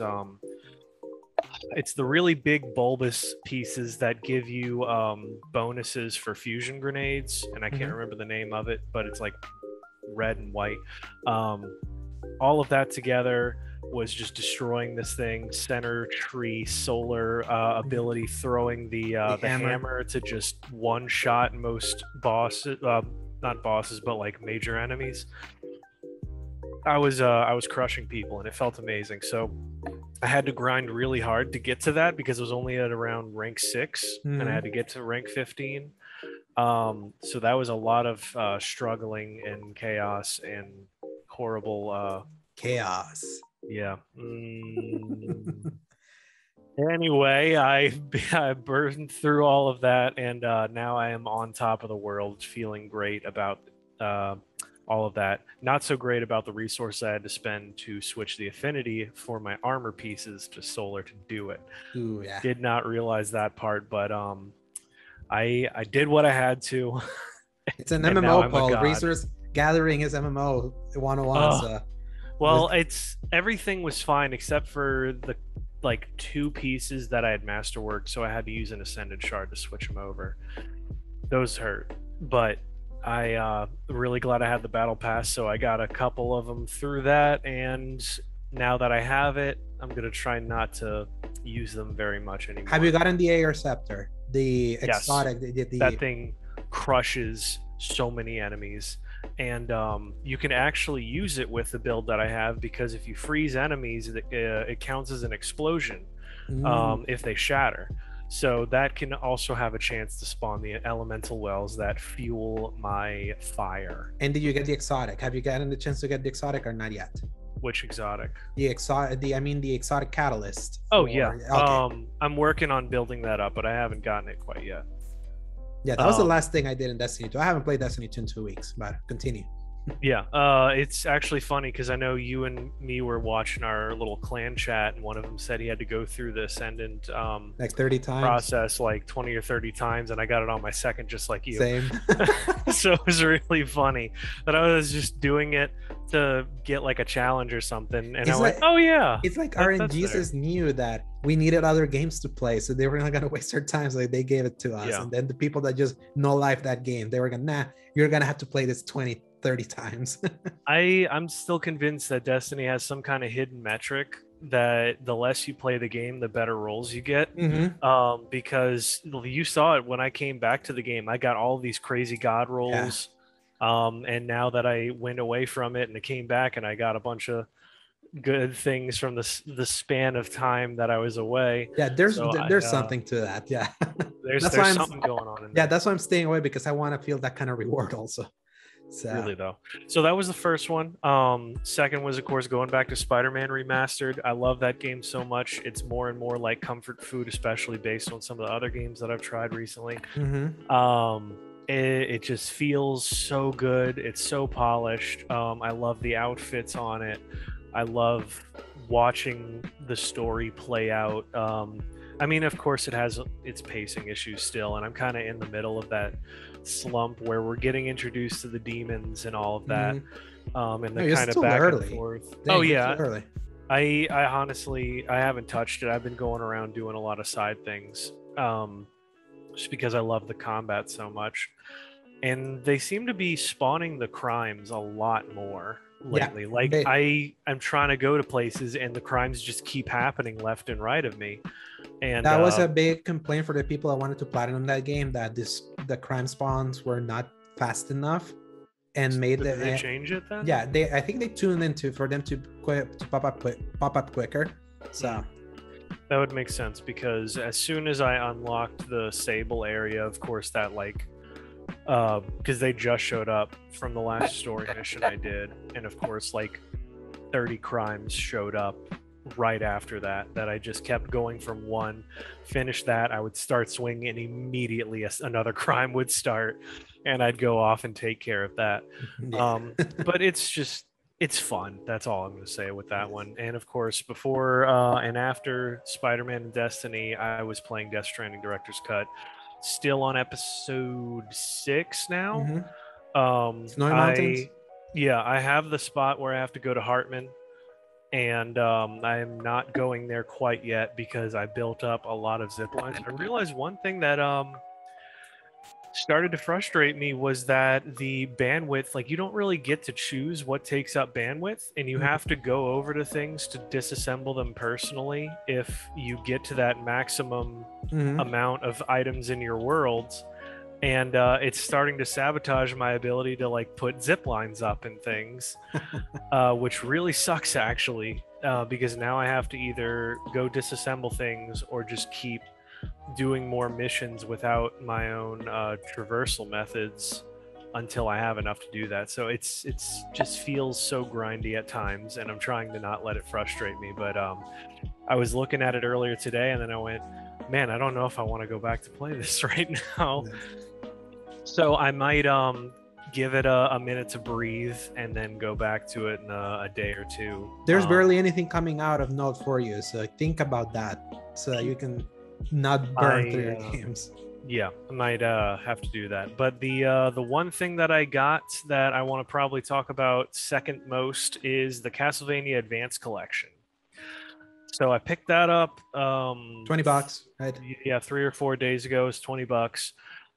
4 games in the collection, which I forgot about that. I thought there were only 3 at the time, because there's something about Dracula X was like re-released already technically, but it is immensely fun. The first one that I'm playing, Circle of the Moon, was the first in the line, and the picture on the front of it and everything. I never played that, never really heard anything about it. I only knew there was a YouTuber called Nathan Graves in like the mid 2000s, and I had no idea that was the connection to the main character of this game. It feels really good what they did to this thing, and I'm going to talk a little bit about the idea of these collections on classic games, what they did. I don't know if you know about like the quality of life besides the brief stuff that we watched. Not really. I've been just waiting to try to get it, because I love Metroidvania style games, and Castlevania is like the birth of that. So basically, half of the name even. What they did, fantastic decision, was you have your game, you have of course your 3 modes of playing it, which is the one with the black bars and kind of original resolution. You have your pixel perfect, which I believe is like upping the frame rate and solidifying smaller pixels, I think. And then there's the full screen, which I didn't bother with the full screen. It just stretches it, makes it look nasty. But what I love They added, if you hit L2, it pulls up an entirely different menu, almost like the Shift tab on PC or something. And you get to not only save and load wherever you want in the game, you get to rewind time by holding the R2 and hitting back. So if you get hit by something dumb or you're struggling with something specific, you can just rewind time, Prince of Persia style, to the moment before, and then you can matrix dodge whatever it is, jump out of the way, bullet hell style. And that single thing has been amazing for my experience with this game, because it no longer is punishing me for being stupid, but it's giving me, they understand that the people that are going to be playing this are either people that really know the game and don't need it, the mechanic that is, or it's people that just really want to experience a Castlevania for the first time or a first time in a while, but they might not have the skill needed still to do something like that. So they give you this ability to rewind time. Specifically, there's one spot at the start of the game, you're at a certain point in the castle and you get the floor blown out from under you, and you drop down this extremely long tunnel that is actually in the map, which takes a solid like 10 seconds for you to fall, and then there's an area underneath that you have to eventually climb your way back up through the castle. I was an idiot, and I'm running through the area not thinking, realize I come back to the place that I had initially fallen down, and I just go straight off the edge and start falling. If this had been the initial game, I probably would have quit out of the game just about instantly, because I fell for like 10 solid seconds, and there's no way to fast travel back up or get back to where you are without just going through the area again and climbing your way back up and getting to where you were. But with this ability to rewind time, I was able to just kind of get back up there and avoid that hole in the floor that I fell through. I will say that it can easily be abused. There's no penalty for doing it. It's very easy to like no-hit bosses, because every time you get hit, you just rewind time to the second before you get hit and just keep going.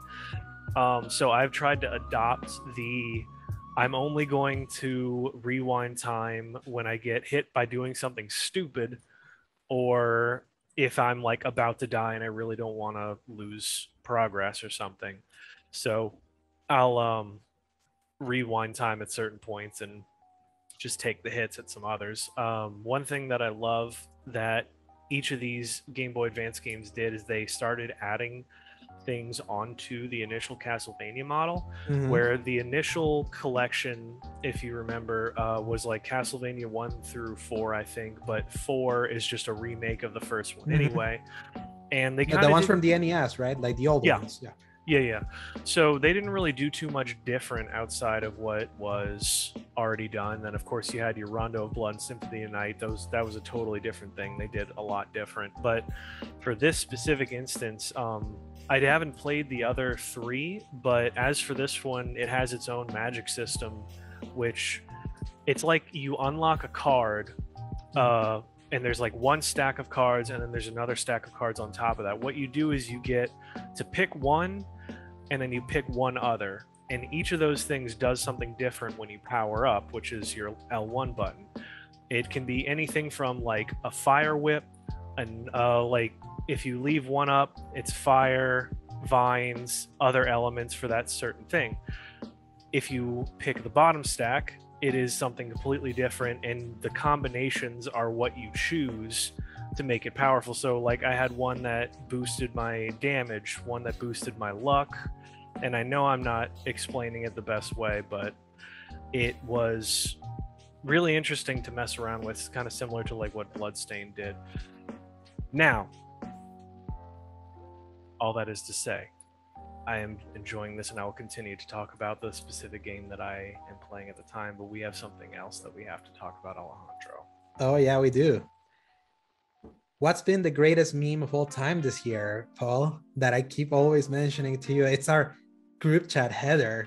I always make fun of it as a way to torture you. Yes. It is The Strangers of Paradise. Final Fantasy Origin. The demo. A demo that actually worked on day one. Released was it Friday? It was literally released after they announced that that game is coming on March 18, 2022. So another game in that 3-month hell of releases. I feel bad for anybody that's going to be trying the game during that time, because there's so many other games that are coming out during it.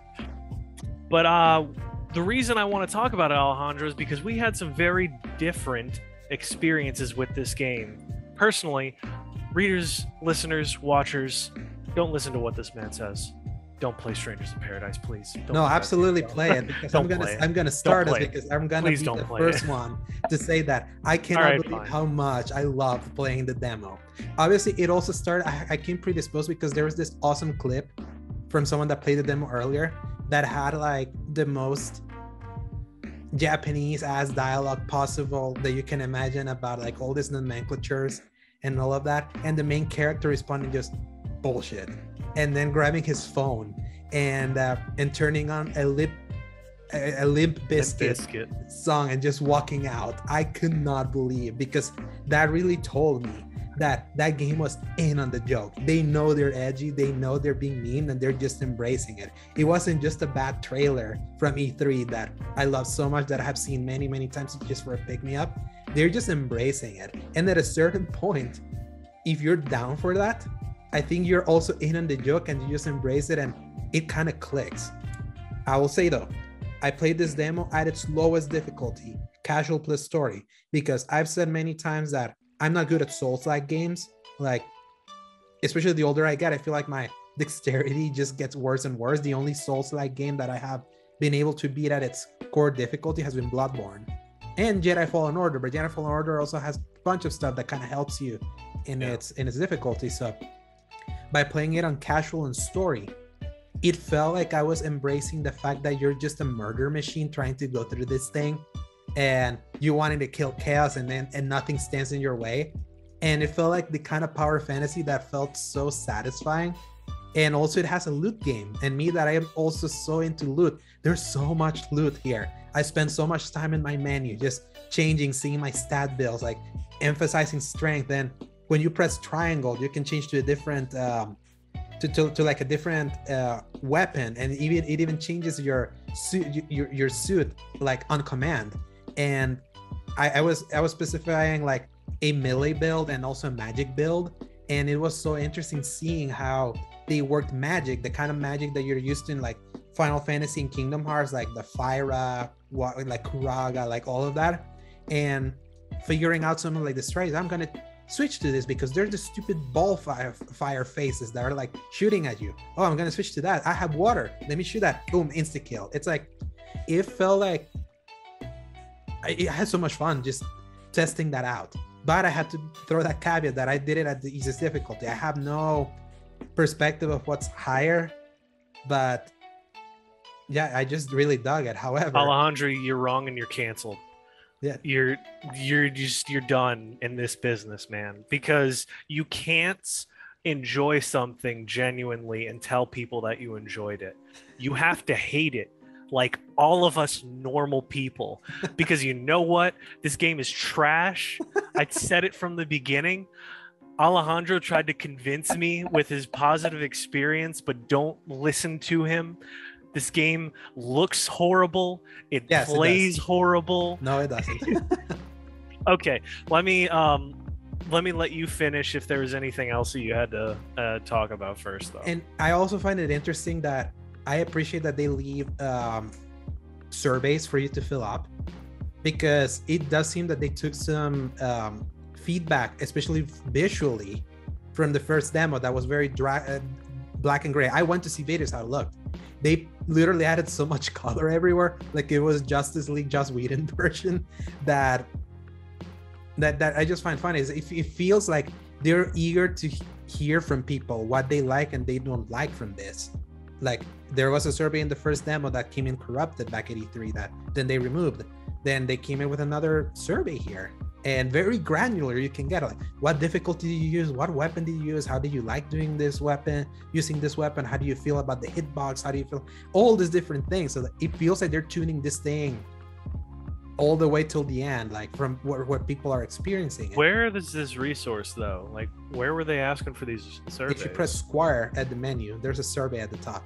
Oh, And when you finish, and then when you finish that, the 2 sections that they give in a demo, which by the way, the second section is a very colorful ode to Final Fantasy 13. It feels like you're in one of the worlds from Final Fantasy 13.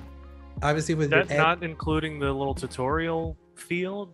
Yeah, the tutorial field. There's a tutorial field. There's the Chaos Shrine, which is where you got stuck, and then there's another level. That's that's when I went to that world. That's when everything really clicked for me. It had different monsters. It had different, the level design was a little bit more dynamic.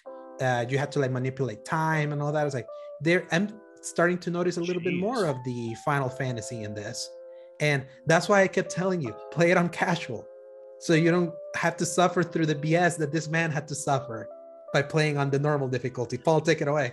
All right, I'm going to take it away right now because I'm going to start off from the menus, and I'm going to go in from there.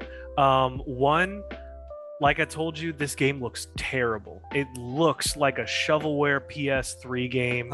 It's got the screen tearing, the weird vibration around the frame rate's the bad. Faces. The frame rate is terrible. The dude looks desaturated next to a field of amber waves of grain. How do you desaturate the person when everything else is supposed to look clear and colorful around him? So anyway, so let me just pull this up so I don't start talking out of my butt here. Yeah, he has copious notes. That's how you know that he hated it. The menus are like from Ace Combat, which don't match at all with any of what I'm looking at. Once you're in the game, the menus at least somewhat match. Like they kind of are off to the side. I don't like how you have to hit pause and then hit the touchscreen to pause, or you hit the options button to pull up the menu and then you have to pause within that, because I was trying to do stuff like to figure things out on the fly, and of course if you pause it you can't actually change anything. It just pauses and freezes everything. So in order to change things you have to do it while the game's playing, which I understand. You're it's like, a multiplayer it's a game. Souls game, so it's also a you're multiplayer supposed game. to It is. It's a multiplayer game. Yeah, you can What, have do it. they like play as your buddies or something? Yeah, Is that apparently what I haven't tried it, but that's why that's there, because you can have people join you in. Gosh. All right, so that means it's a 3-player PvE game for the most part. I would have to go back and see and try that out because That's very interesting. All right, so the menus to like pick the missions, just they feel weird. They have this strange idea going on. I already it's like talked Metal about how Gear it Solid looks. 5 almost. It's like it has missions and side missions. Yeah, it's weird, like how you set it up like that.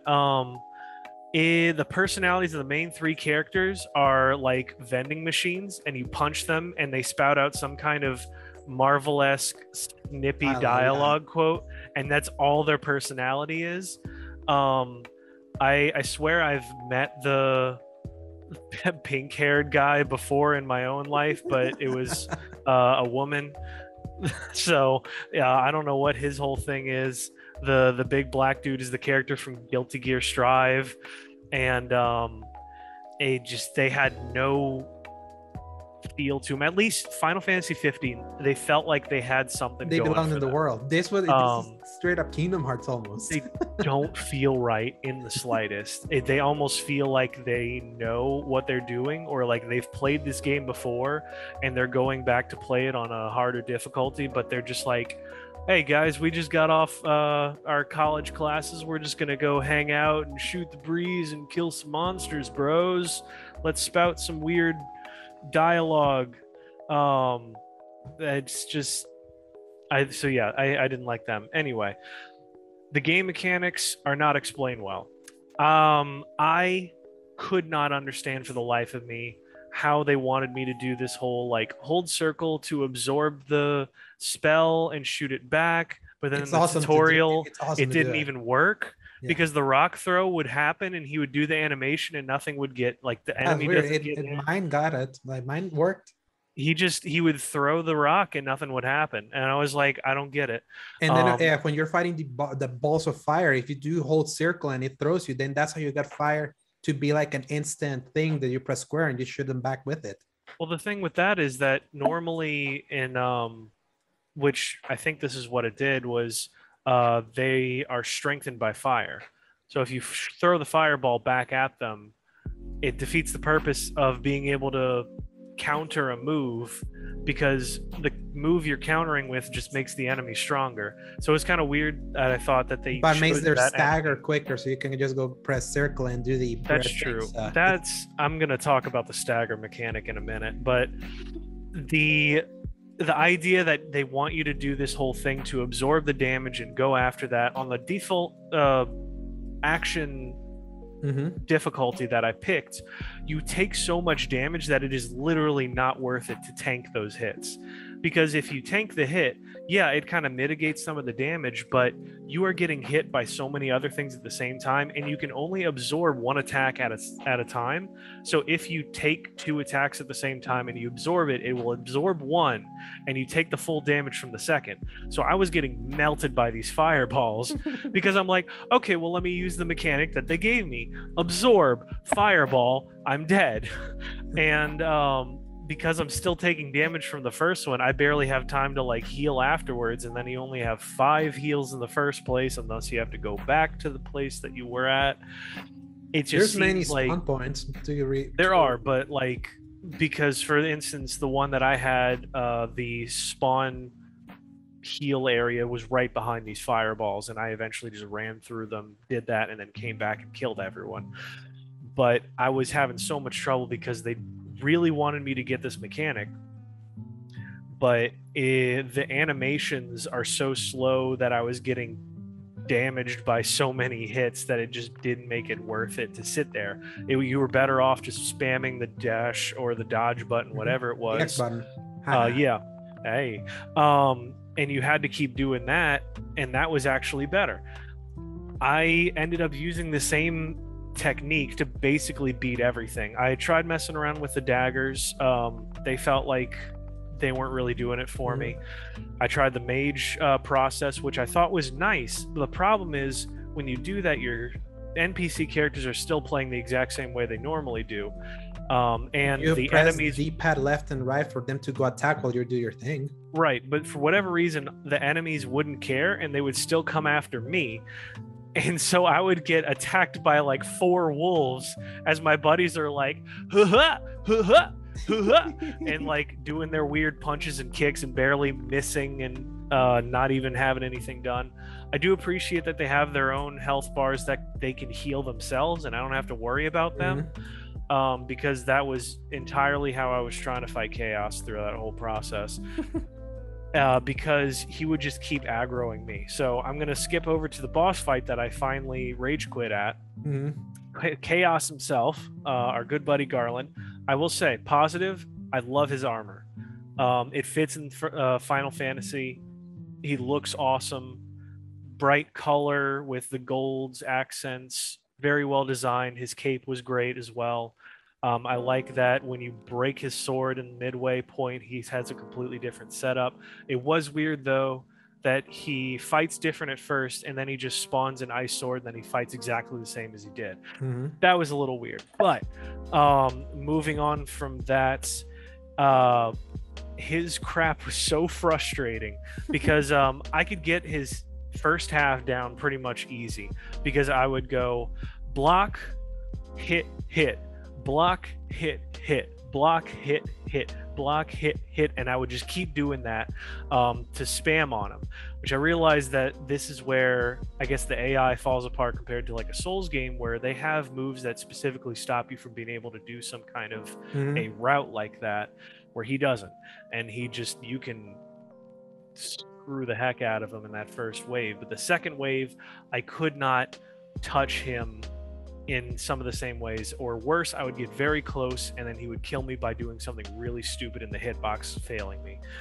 I just could not stand how quick this guy would go through some of his things, because I would get knocked down, and you know how like a lot of Souls games, if you get knocked down you can cancel out of it by dodging. That's how you're supposed to avoid extra damage. But if you get knocked down, you are basically dead, because this guy does so much damage. Literally one of his fireballs does more than half of my health in that middle difficulty, and he will crush you, especially with his little like, oh, I've got 2 fireballs, boom boom. If he just knocked you down, you're dead. It's like guaranteed, but you can't do anything until he finishes his animation of throwing the fireballs at you, because you can't dodge out of it. That frustrated me so much, because I'm like, I'm hitting the dodge button, get me out of here. And I couldn't do that, so that was really frustrating. Anyway, the palace music, if you remember it, goes bum ba-dum bum ba-dum bum ba-dum. It is, I was wondering, I was like, why does this song sound very familiar? I can't figure it out, because it's the opening notes to It's Not Unusual by Tom Jones, played on repeat for 5 seconds. And I want you to go back and look at this, because I was losing my mind, because it was just like the same like 5-10 second loop of instrumentals, and it was literally that same cadence of notes. It's basically Kingdom Hearts that replays the same thing over and over when you run levels also. It's but it's just the fact that it was like the instrumental opening to an actual song that was driving me nuts, because I wanted the song to actually begin. I was like, oh, okay, yeah, let's do it. Let's do some Carltons. And then it just kept going over and over again, and that was driving me crazy. By the way, do you fight the cactus? No. Oh my god. I played through that whole Chaos Shrine area, and that was. But the cactus was like early on, so it's like this dude that feels like straight out of another game. It almost has the Looney Tunes run. And it's like, did he have like the weird thing like this? Yes. That's the Cactar. He's in all the Final Fantasies. I know. I just found it funny how they implemented the Cactar in this Final Fantasy spin-off. Because the one thing that's always the same is like the monster designs from like the Fireball dudes. I mean, the wolves were different. Goblins, I don't think were the same, but then like certain ones I guess were the same. But like the Cactar, the Fireballs, and the Tonberry, which is the little cloaked turtle dude with the knife, are like in all the Final Fantasies for whatever reason. So I don't know how I missed the Cactar. The last thing I want to mention to sum up the entire experience is that it is trying to be 2018's God of War with DMC and Gears of War mixed in. With the because the whole process is, it even has the exact same look at the health bar and the stagger meter. But the problem is, whenever I'm swinging my sword, you're doing such tiny damage, so I'm like spamming this thing. But the problem is, your R2 move uses MP now. It is uninterruptible, but you also take damage during it, so I'll die in the middle of doing my swings. And it feels like it wants to be something, but then I'm playing it on a way harder difficulty than it needs to be. Just like with God of War, where everything was like a bullet sponge or axe sponge for the most part. And I felt like I wasn't getting anywhere, and I just had to like spam things, and it just wasn't working for me at all. And then it's trying to also be DMC with and Gears with its whole like desaturated edginess and the vibe of it. Desaturated, but with color plastered on top of it. That's what's hilarious. It's like it's like you colorized a black and white photo, but then you had to take the color away first to add it in. And it felt like you were digitally adding color into a black and white game. And it didn't feel right. There's elements of it I did like, just like Chaos's whole vibe going on there. I like that you could change your clothes on the fly, that you had like hot buttons that you could switch things out and make that easier. I feel like it could have a lot of versatility, but for somebody like me who's really just not vibing with the looter side of things, you're one exception to that. Because I was gonna say, it feels like you barely were like putting your better gear. Because I would put the better gear on though. That's the crazy thing. But I couldn't understand what was better versus like a level 10 item or like a level 8 item that was green or blue. And I was like, am I supposed to just put on the better color, or should I stick with the No, level? Unless the level is significantly higher in a different color, always do the better color. You can always see the stats. It was always going up. Because I was doing I tried both, and I was just getting thrashed by everything, and I wasn't understanding. It's that level of, I'm clearly not playing the game the way they want me to, but they're not telling me how the right way. And I just kept getting more and more confused. And now I'm actually gonna go back and gonna put it at that difficulty just to see, because none of the problems that you mentioned had any problem with that, at all. Here it feels like you played a different game than the one that I did. That's literally what blows my mind, because you were telling me all this awesome stuff you were experiencing. I'm like, that's not at all what I felt. So I really hope I get some validation from you on that. And you're like, okay, maybe the jump between story and action, which looked like it was easy, medium, hard, like all games are, but it very much felt like a different game. So those are all of my real thoughts on it, and I am no longer excited for this game next year, but I hope I can be convinced otherwise. I'm frankly, in my casual / story difficulty that I played. This shot up for one of my most anticipated games of next year, early on. It's I'm for the memes. I wanted to, because that scene looked hilarious. I want to I still want it for the memes. I was just shocked that I had so much fun with the combat in the difficulty that I played with. That was I'm feeling the itch for this. So, but now I'm gonna try the other difficulty just to see. Now, if I also have a good time with that, there's something wrong with you. But I'll update you with that. True. Yes. Now, I want to ask you, Alejandro, do you have a couple of minutes to talk about allegiances? Absolutely, all the time. Now, because everybody, I'm going to try to keep this one short for y'all, but my topic for the day is, what is your story behind your game system allegiance / preference? Because some of us, we like to dabble in just about everything, but we like that one thing more than a lot of others. So first of all, Alejandro, I want you to tell me what that preference / allegiance is and how you got there. So I've said it many times, in our show, that I like dabbling in all three systems because I feel all of them have their strengths and minuses, but also being very open that I main on PlayStation. But it's my road to really maining on PlayStation. It's a really funny story. So let's flash back to the PS2, Xbox, and GameCube era. That was the first generation I had all three, and I was dabbling equally in all three until 2004, when my dad got an illness that we had to travel to the US so he could get treated. I took with me the PS2 because we had just gotten new games for it, like Lord of the Rings, Return of the King. I was so obsessed with that game, plus a bunch of other stuff.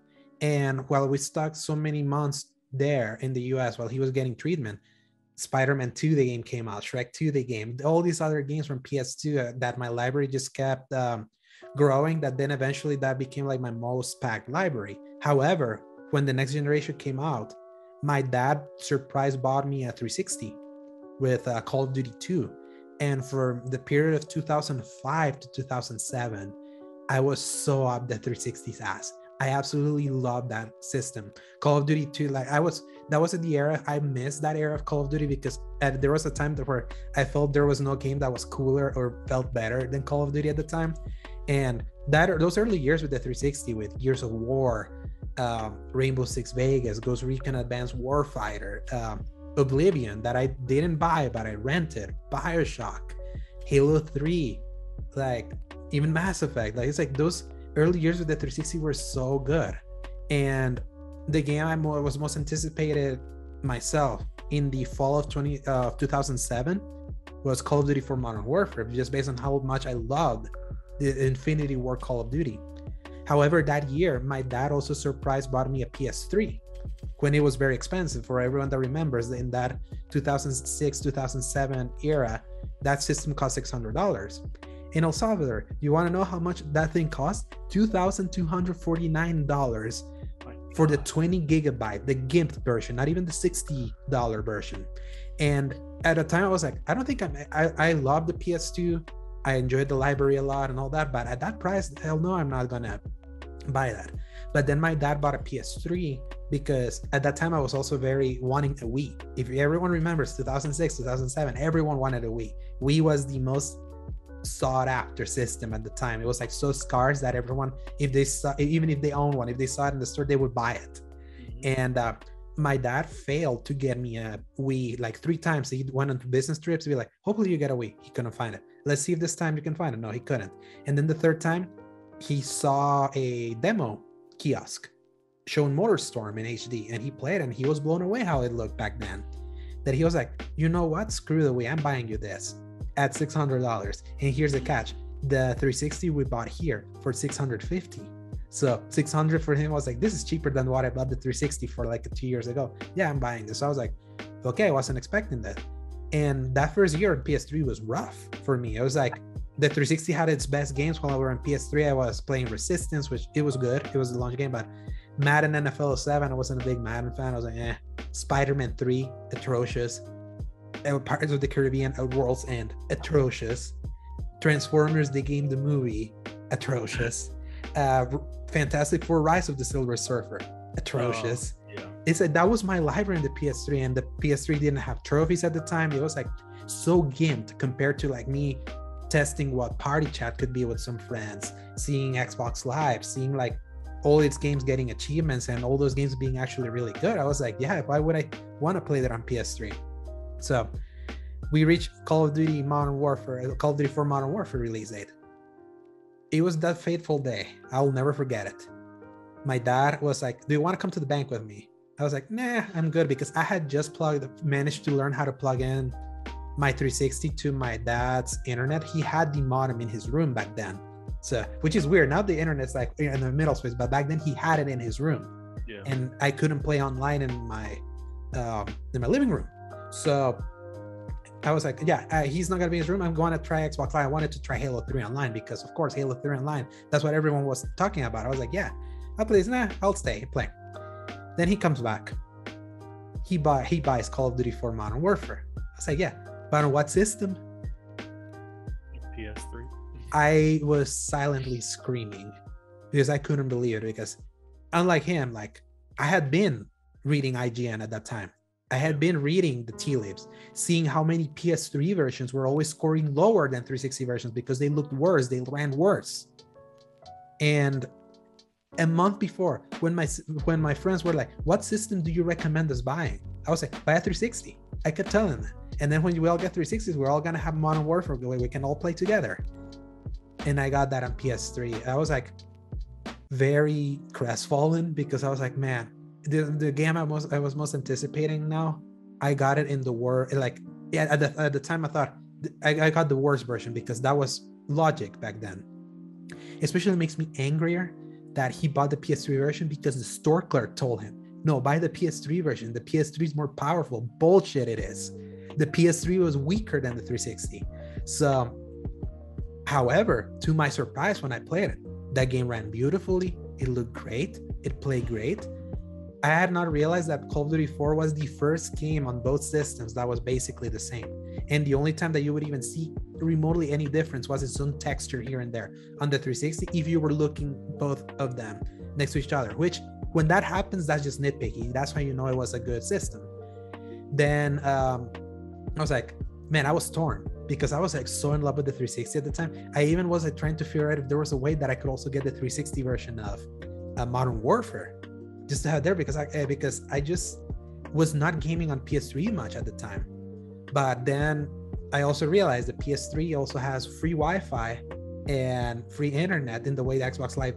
If anyone remembers the old, very noisy Xbox 360, it couldn't even do Wi-Fi. Like it barely could do that. You needed to get a third-party attachment. Yeah, so I could play Modern Warfare in my living room and online, something I wasn't doing. So that was like my first real big multiplayer, even though it wasn't a system that didn't have the online capabilities of the other one. So I was that's still to my day, Destiny has taken it over, but that was like my most played multiplayer ever. I wasn't that kind of gamer, but I was still buying things on 360. Assassin's Creed, the original one, I bought on 360 because I read the comparisons again. It looks right here. It looks like trash here on PS3, and I can confirm because in our first few episodes that I mentioned you, I was replaying Assassin's Creed and did the PS3 version. I was like, no, I can't do this, and found a cheap bootleg, not bootleg, a cheap S360 in the Facebook Marketplace, and that's how I required an Xbox One back then too, so I could replay the best version of Assassin's Creed. And I also bought Rainbow Six Vegas 2, which was the bigger game that came out later that year. However, then my brother bought FIFA on it on PS3. Then he wanted Ratchet and Clank Future because I had told him, hey, I want PS3 games I can play. What can I play? I was like, maybe Ratchet and Clank because you like Ratchet and Clank there. At that time, GTA 4 was coming out. And if you remember, it was like that was a big deal because all these outlets were giving it 10 out of 10, which was not seen in years since Ocarina of Time. And I remember showing my dad my review, look at this. You got a 10 out of 10. He was like, oh, interesting. When we went to buy my brother Ratchet and Clank for his 8th birthday, we also bought a Mario Kart Wii. At the same time, they had GTA there. In fact, they had it on a TV. They plugged in the 360 version. I was trying it out. Little did had I known that my dad was also gonna buy GTA, but he bought the PS3 version. I was like, again, the version that I think it's weaker. And to my surprise, it wasn't weaker also. I was like, okay. Then a month later, Metal Gear Solid 4, Guns of the Patriots. The game, when I was like, I got a PS3, I was like, if there's a game that's gonna justify me having gotten this machine that I'm barely playing because I prefer playing over here, is Metal Gear Solid 4. And that game was at the time phenomenal. Metal Gear Solid, my favorite PS2 series. Getting to see that ending at the time, because that's how it was pitched. This is the end of the saga. It felt so fulfilling, and it still is. It really is. It's like that was like the perfect capstone for a fan like me. So I was like, so now I have Metal Gear 4 here. I had GTA 4 here, and Call of Duty 4, the game that I kept playing here. So I was like, I want to keep playing on the system that I'm still playing Call of Duty 4 on. Like, if I'm gonna travel, what game do I want to? What system do I want to bring over? If I'm going like to the beach, to our beach house or somewhere else, and I want to have games to play, what game do I really want to be playing? Always Call of Duty 4 was that game. So, and I never acquired the 360 version anyway. So I stay there. And then a month later, on July 3rd, ironically, I went back and looked. You know, July 3rd is a very special day now for me. Yep. They announced PlayStation was going to get trophies. Finally. And then that's when I made my decision. I was like, you know what? I'm staying here. And the rest is history. It was tough because it was me basically embracing the fact that I was always going to be playing in the console, where if there was always 2 versions of a game, more than likely the 360 version was always going to come out on top. It was me always reading Digital Foundry and be like, please be good, please be good, please be good. Okay, the frame rate is not as different, but they will always be like, if you need the 2, if the choice of buying the 2 of them, get the 360 version. It was always like that. Yeah. It was only in very few times, like Final Fantasy 13, absolutely better on PS3 than on 360. LA Noire, surprisingly better just because of being on one disc. Dead Space 2, they both look equal, but get the PS3 version because it comes with Dead Space Extraction and it's all in one disc. But it was few and far between. It was always like Call of Duty versions kept getting worse on PS3. Like the Black Ops PS3 was horrible. It looked horrible. It had it was the resolution was 960 times 544. That's how blurry it was. So it was sub 720p. It's like some games just straight up like did very crappy PS3 ports. Well, wait, didn't the 360 have the same problem? Because the early stages you only had, what was it, VGA? But like internal resolution was still different from the output resolution from a TV is different from a game's internal resolution. So you could be playing a game at 1080p, but if the internal resolution of a game is 540p, even though it's in a 1080p TV, the games are going to look grimier or low res. Right. But then even it wasn't until later that 360 came out with an HDMI. Yes, the first revision. Well, not just HDMI, but the red, green, blue that would plug in the space of. So actually, the yellow, right? The red, green, blue came with my system in 06. That came immediately. Yeah, that came with it. Used to. My Gen 1 360 was only yellow, red, white. Interesting. Do you get the arcade one? Do you get the arcade, like the cheapest one? Because maybe that's what it was. Because I got the one with the hard drive. Because the cheapest one didn't have a hard drive. Mm-hmm. And I got one with, it was like a 50 gig hard drive at the time. Okay, you got the one later, because I got one with 20 gigs of hard drive. That's all they gave me. No, it was 20. Okay, yeah. Yes. It was 20. And then later on, I got one I kind of like upgraded as they unlocked more ability for that. And I think the last one I had was like a 250 gig hard drive, and I was like, there's nothing I will ever be able to fit on this. Or I'll never be able to put enough to fill this hard drive. When games used to be 4 megabytes size sometimes. I remember the Wars. DLC for Assassin's Creed 2 was a gig, and I went, this is freaking ridiculous. Right? If only we knew, right? But going back to that is like, then the PS3 around 2008 was when it was starting to prove itself. Little Big Planet came out, Resistance 2 came out. The next year, Killzone 2, Infamous, the next Ratchet and Clank feature, Uncharted 2 Among Thieves, the game that completely blew everyone away and completely changed the perspective. I had Uncharted 1 at the time and I liked it, but I didn't love Uncharted until Uncharted 2. So it was like pulling its weight on exclusives, where on the 360 those exclusives started waning. That at the time was like the only reason to have a 360 was to have the better third parties. But if you had exclusives, it was like, I'll take the L on the third party games and enjoy the exclusives that I have here. And obviously, like, I always tell that PS3 generation was like a late gratification for PS3 owners, because we also had to go through the infamous 2011 PSN outage that lasted a month. So that was like enough fodder for everyone to make fun of everyone that owned a PS3. Glad I missed that.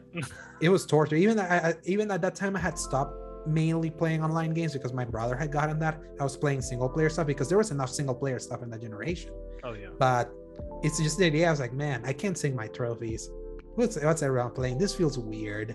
Yeah, it's like, but then 2013 happened when now in that year, Tomb Raider, Splinter Cell, GTA 5, Bioshock Infinite, in the comparisons, they gave the edge to the PS3 version. I was like, took them long enough.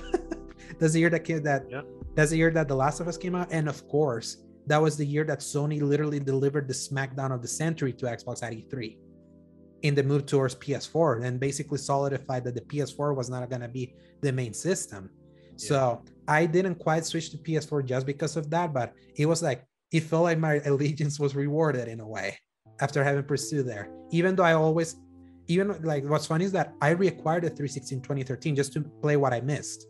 Because my 360 died. Ironically, it was like a Viking funeral. I was like, I made the decision. I was like, yeah, I think I'm gonna main on PS3 from now on. Literally a week later, my 360 dies. It's like my system heard me. It's like, oh, you're forsaking me. Dead.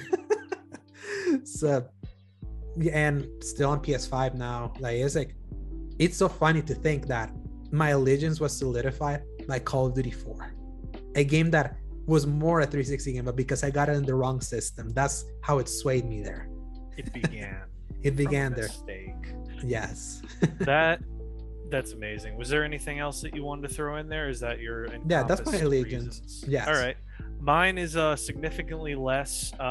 I don't remember how Zach called it. It was a story of betrayal and heartbreak. That was mine because because I forgot to even mention him that December 2009 to March 2010 was one of my darkest periods ever, because both my 360 dying, it started my process of sending it over and getting it fixed. A few months it will last, it will die again, and back and forth. Then my PS3 also died, which, by the way, big lesson that I learned: never leave your consoles in your floor. Always have them in in furniture or something elevated. I had my consoles in my room and I didn't have furniture. I had them both on the floor. They gathered dust, both died because of that. That's when that was a hard lesson. And it reached the point that the dude that I was sending it over, he literally couldn't find a solution for it to not keep dying. The day he told me a solution, I was like, you should buy a new one. I was like, okay, can you get me a new one and I'll get it from you? And he got me the PS3 Slim that I still have. However, that bastard wanted me to pay him more, despite he gave him almost $500 worth of repair money for both my machines. So I traded him both. He was like, you can have these for you know how sometimes they have things that they could use for repair. So I was like, you can have both of these. And I'll take this. Okay, it's gonna be X amount of money. Okay, I will. I left, never went back. Still to this day. That's why it's when I told Zach that story, it's like, so it's a story of betrayal. Let's look it up. Let me see if I can. All right. While you pull that up, I'm going to explain mine to clarify. It's not nearly as entertaining as Alejandro's is, but it's got a few twists and turns to it.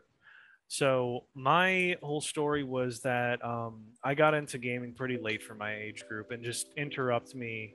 Oh, I think I lost you just now. Okay, I'm gonna wait then. Oh, okay.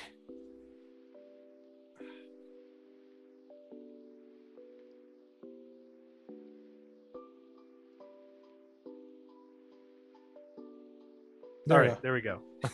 We're back. Yeah, my internet got unstable again. So I think I was about to give a preamble for my stuff, and interrupt me whenever you've got your answer on that. But my story is I got it. The story of heartbreak, betrayal, death, and theft. Death and theft. That's a good. Zach never fails at finding the singer. Gold. So for mine, it's a little less fantastic. Yeah, but less of a journey. Yeah, it's still a bit of a journey. So I got into gaming a lot later than people around my age group, because I was born in '92. But I didn't really I had friends that had stuff, but I didn't play anything. The first game was a fake blue phone that would open up the bottom half of it, and it would play Tetris. Huh. Okay. That was it. That was a Tetris machine that looked like a phone. And the second thing I got was a Game Boy Color that we actually bought a Super Mario Land from this guy that was pissed off at Game Trader, and he was sitting outside of the store, and he saw that we were going to buy a Game Boy Color and said, hey, I'll sell you this for X amount of money, because they're trying to rip me off. Just goes to show you that things haven't changed at all. They're going to rip him off, so he's trying to sell it outside on his own. And so my dad buys it from him, and not the store itself. So I take that home, and Mario is the first real video game I actually play in my hands. So you can say a Nintendo system was your very first system, right? Same as actually, Super Nintendo. Yeah. So that was my whole thing. I played that for a long time. I got the little jack in with the light above it, because those systems didn't have backlighting back in the day. And I played that, and then a few really terrible licensed games. I had no right picking anything, because I had such terrible taste, yeah, for anything. I was the 101 Dalmatians game, that looks fun. Here's the thing, right? We would justify those terrible games, because at the time for us they weren't terrible. They were of properties that we identified with. Right. At the time, and they were hard. I never beat any game on the Game Boy Color ever. And then, of course, later on, I would watch some of my friends play Pokemon on theirs, and I was like, that looks kind of neat. All right, whatever. And it wasn't until I think I got a secondhand PlayStation 1 Slim from my grandmother. And what it was it was it the one that had you can buy a screen on it? No, not that one. Oh, okay. It was just it had the circle in the center, and you'd hit the button and it would pop up like usual, but it wasn't the bulky gray one. Yeah, it was a Steiner one. Yeah, it was a little slimmer, but it wasn't the one with the display.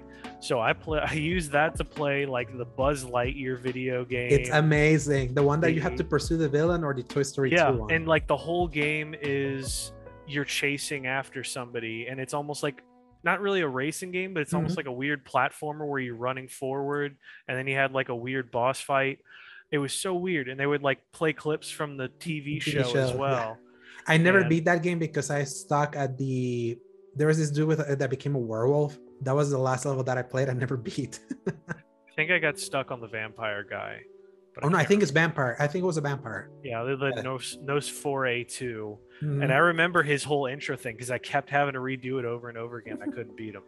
But yeah, great show for anybody looking back on that. Anyway, I played the Atlantis Lost Legacy game for PS1, which was just all of your regular PlayStation 1 platformer Treasure games. Planet?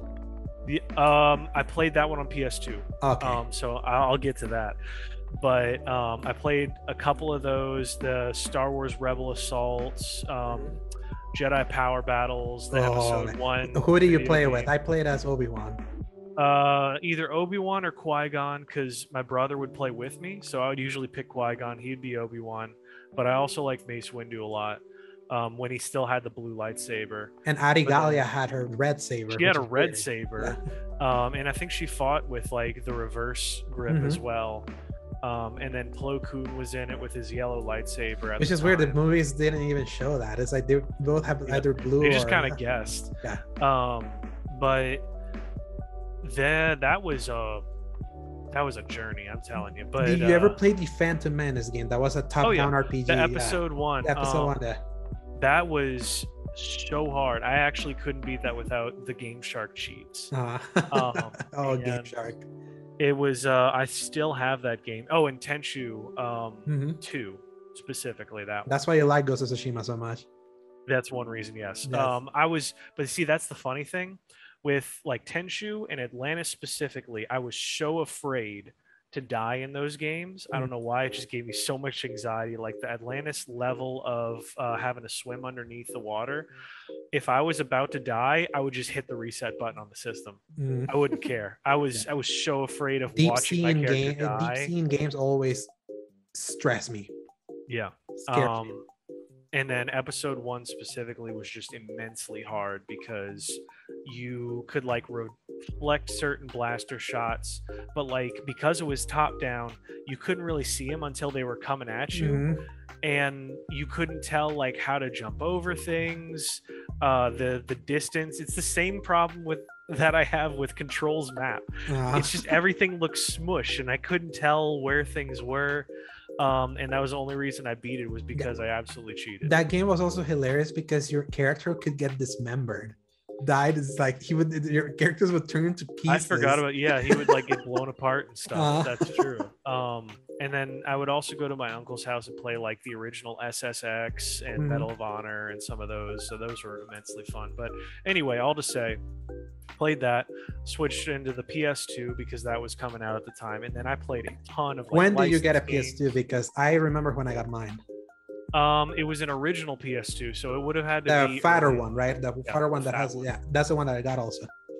We liked that one because it was also a built-in DVD player, so I could like take it with me if we were going on vacation or something, and we would just have something to play. We got our PS2 the same day that Star Wars Episode 2: Attack of the Clones came out. Nice. Yes. My dad was in such a high for Star Wars that we went to buy the PS2 because he wanted to play Jedi Starfighter. And and that was the game that he bought there. So I'll never forget, like, remembering just like, yes, I got episode 2 that morning, and then later that afternoon we got a PS2. I already had a GameCube at the time. That was the first one of the 3 that I got. I'll get into that one actually later on. But anyway, to digress from the PS2 era, I played literally every single Star Wars game that was ever created for the PlayStation 2 and PlayStation 1 on that thing. Battlefront. I have a story about that one, but I shouldn't talk about it. Basically, the short version is I was failing my English class. My parents bought Battlefront 1 for me, and they sat it in front of me and said, you have to finish this book report that's going to get you out of the failing level. And if you don't, we will return this. Yeah. And I would stare at that stormtrooper, and I would imagine. So it was the first one. The first one that had the big. The first one. Because on the back it had Actually, I think it had the clone trooper on the back. I still have it. Yeah, I still have it. I had that game on Xbox. So it was fantastic. I cheated a little bit because my neighbor had it, and so we played a little bit of it, and I was like, this is the greatest thing I have ever seen. And especially it's still 2. To this day fantastic. Yeah, 2 just made it even better, but with everything that goes on, it's amazing. I have a friend to this day that he's like in his 30s, and he still plays Battlefront 2, the original one, on like his PlayStation 2 or on you can play them on backwards compatibility on Xbox. I have both of them. Maybe he has an Xbox 360. That's what it was. But yeah, anyway, so I don't want to make this too long. So needless to say, I played a lot of really great games on the PS2. Ton of them. The original Star Wars Clone Wars, which was like so obsessed with like a ship tank battles. Yeah, tank battles. And it had like a weird storyline of like Anakin learning some dark stuff from this one dude that didn't have eye sockets. It was weird. Right.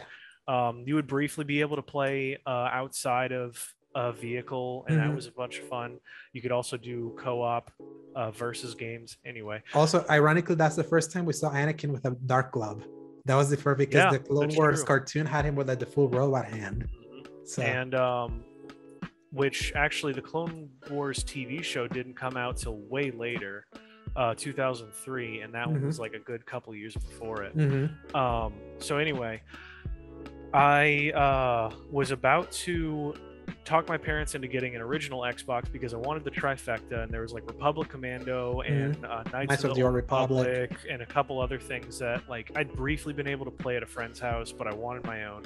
My parents said, well, do you want the original Xbox or this new one that's coming out called the Xbox 360? And at first I was like, I don't really want the 360. I just want the other thing. I want to be able to play my old games. They convinced me, fortunately, to wait on the 360 when it came out, and sure enough, at that Christmas, there might still be video evidence of me opening up the Christmas thing and going ballistic because I got a 360. I was like, it's like that kid. That was me. I was losing my mind. So I was a 360 kid from that point onward, played everything on 360. Sadly, I lost some along the way because the Republic Commando game, well, hang on. The Republic Commando game was not playable on the Xbox 360, and I had it in preparation for that, so couldn't do that. I did get to play Halo. All of those, of course, everything else going on that you can imagine, I got to play it. And then the Red Ring of Death phase of my life happened. Horrible. This was a time of tragedy for me because I lost the first one. And it froze up. It wouldn't work at all. As you know how that all works. My dad says, all right, here's the phone. You may call tech support and get it fixed because we know this is a problem that they're fixing for free. And I was just like, I don't know what to do. I'm like 10. So actually, let me clarify real quick. Before this, in between the PS2 and the Xbox 360, I did get the GameCube right after Katrina in 2005 because I bought it for $100 at a GameStop, and I split it between my brother, so we both put in $50 for it, and we got to do that. Also, in between that, I got to play my first MMO with RuneScape on my dad's work laptop back when he had a Verizon like giant looking video card Wi-Fi thing you jacked into the side of it so you could get Wi-Fi. And so that's how I would be able to play that game with a couple of friends that I had met at the time. So that was a whole crazy experience. Then I get a GameCube to play like Mario, all of those great things. Briefly, I got to play on the Nintendo 64 at these people's house that I was staying with, and I played Mario Party 2 and 3 on it. Nintendo 64, right? Yeah. Yes. Yeah. That was that whole brief time, but I got to officially say that I played some of the OG Mario parties.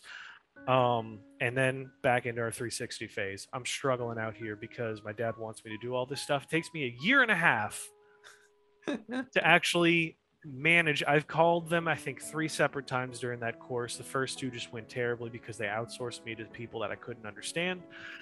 The last one had a guy that kind of broke it down for me. I was terrified. I probably was on the border of tears by that point.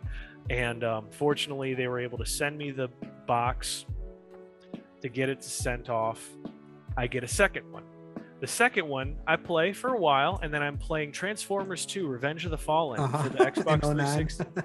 And the screen freaks out, goes checkerboard with red and green, and then it shuts off.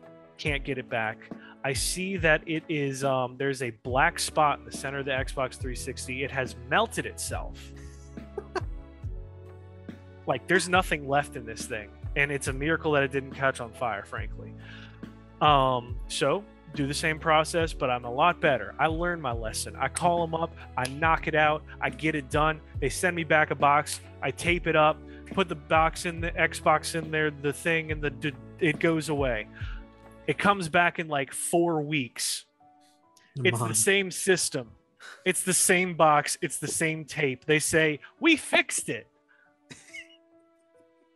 I open it up. It's the same system with the same burn mark. I'm like, guys, this isn't working. Go. So I put it back in. They're like, oh, we're sorry about that. We thought that was fixed. We'll take it away from you. And so they take it away again, and they give me a third one. And thank God the third one continues to work, and I get through all of that.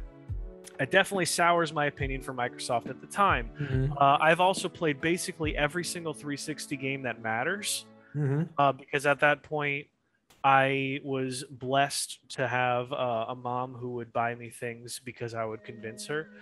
Even though I definitely couldn't play M-rated games, I would convince them of like how the rating system would work in my head, and I would tell them how it works. And I was like, no, they do that so they can get higher sales, but it's not actually rated M. They just do that and they pay the rating company money so they get a higher rating so they get taken seriously, because nobody wants to buy a rated E or T game anymore. And part of that's kind of true actually, but I made it up just off my back. No, legitimately, it's like there's some games that are not that bloody. It's like, why is this M? Like there's Halo, like was most rated of the M. Halo games. That's what they are rated until Halo 4. And that was so a lot of that stuff I would just like make up things. And I was like, oh yeah, so at the end of Assassin's Creed, he says the F word like one time after like a post-credit scene, and you don't actually have to experience it. Assassin's Creed 2 is rated M because you get to go on dates with girls and you have to like carry them and protect them from stuff. That's why it's rated M, I promise. Prototype is rated M because you're being hunted by like demons, and you gotta like, you are the prototype and you have to fight them with like the military, and you help them out. And they're like, all right, that works. That makes sense. I would make this stuff up by looking at the front and the back of the case, and I would spout nonsense at them to convince them to let me buy these things, and then I would experience all this crazy crap that's going on in these games, like Prototype. Just look up some gameplay of that. That's not a fun game for families. No, not at all. But I loved that game so much. I had no right to. Goes to show you how much I started liking Devil May Cry and where Strangers of Paradise got its desire from. Yeah, at what age were you finally able to just get M-rated games without? I wasn't until like I could get that experiential caveat of like 16, 15 for Halo, like 16, 17 for Call of Duty, because it was like military, and I would convince them like, oh, this was real. Like this actually happened, guys. And they were like, okay, well, it's like World War II. Okay, let's play that. But like nothing else. And then it wasn't until like way later that I could just convince them to buy me things, because I'm like, all right, let me get that. Or I would buy it myself, and then I would lie about what it was. Because like my parents never knew I was playing GTA in that house, because they would hear all the horror stories of what that was. So anyway, this isn't about Paul and getting his abilities to play certain things. It's about my allegiance. So needless to say, I worked with my youth group, and this is where it's finally coming full circle. And they had a PS3.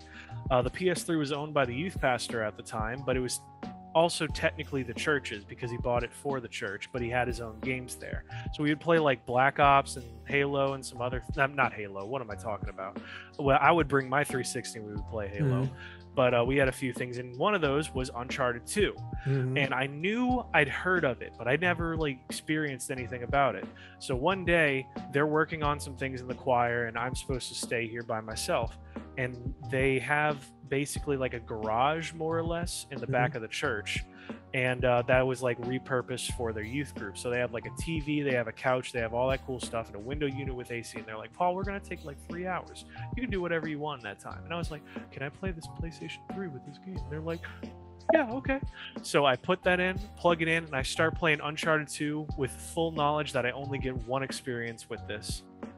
And it transformed my life. Yeah, that game.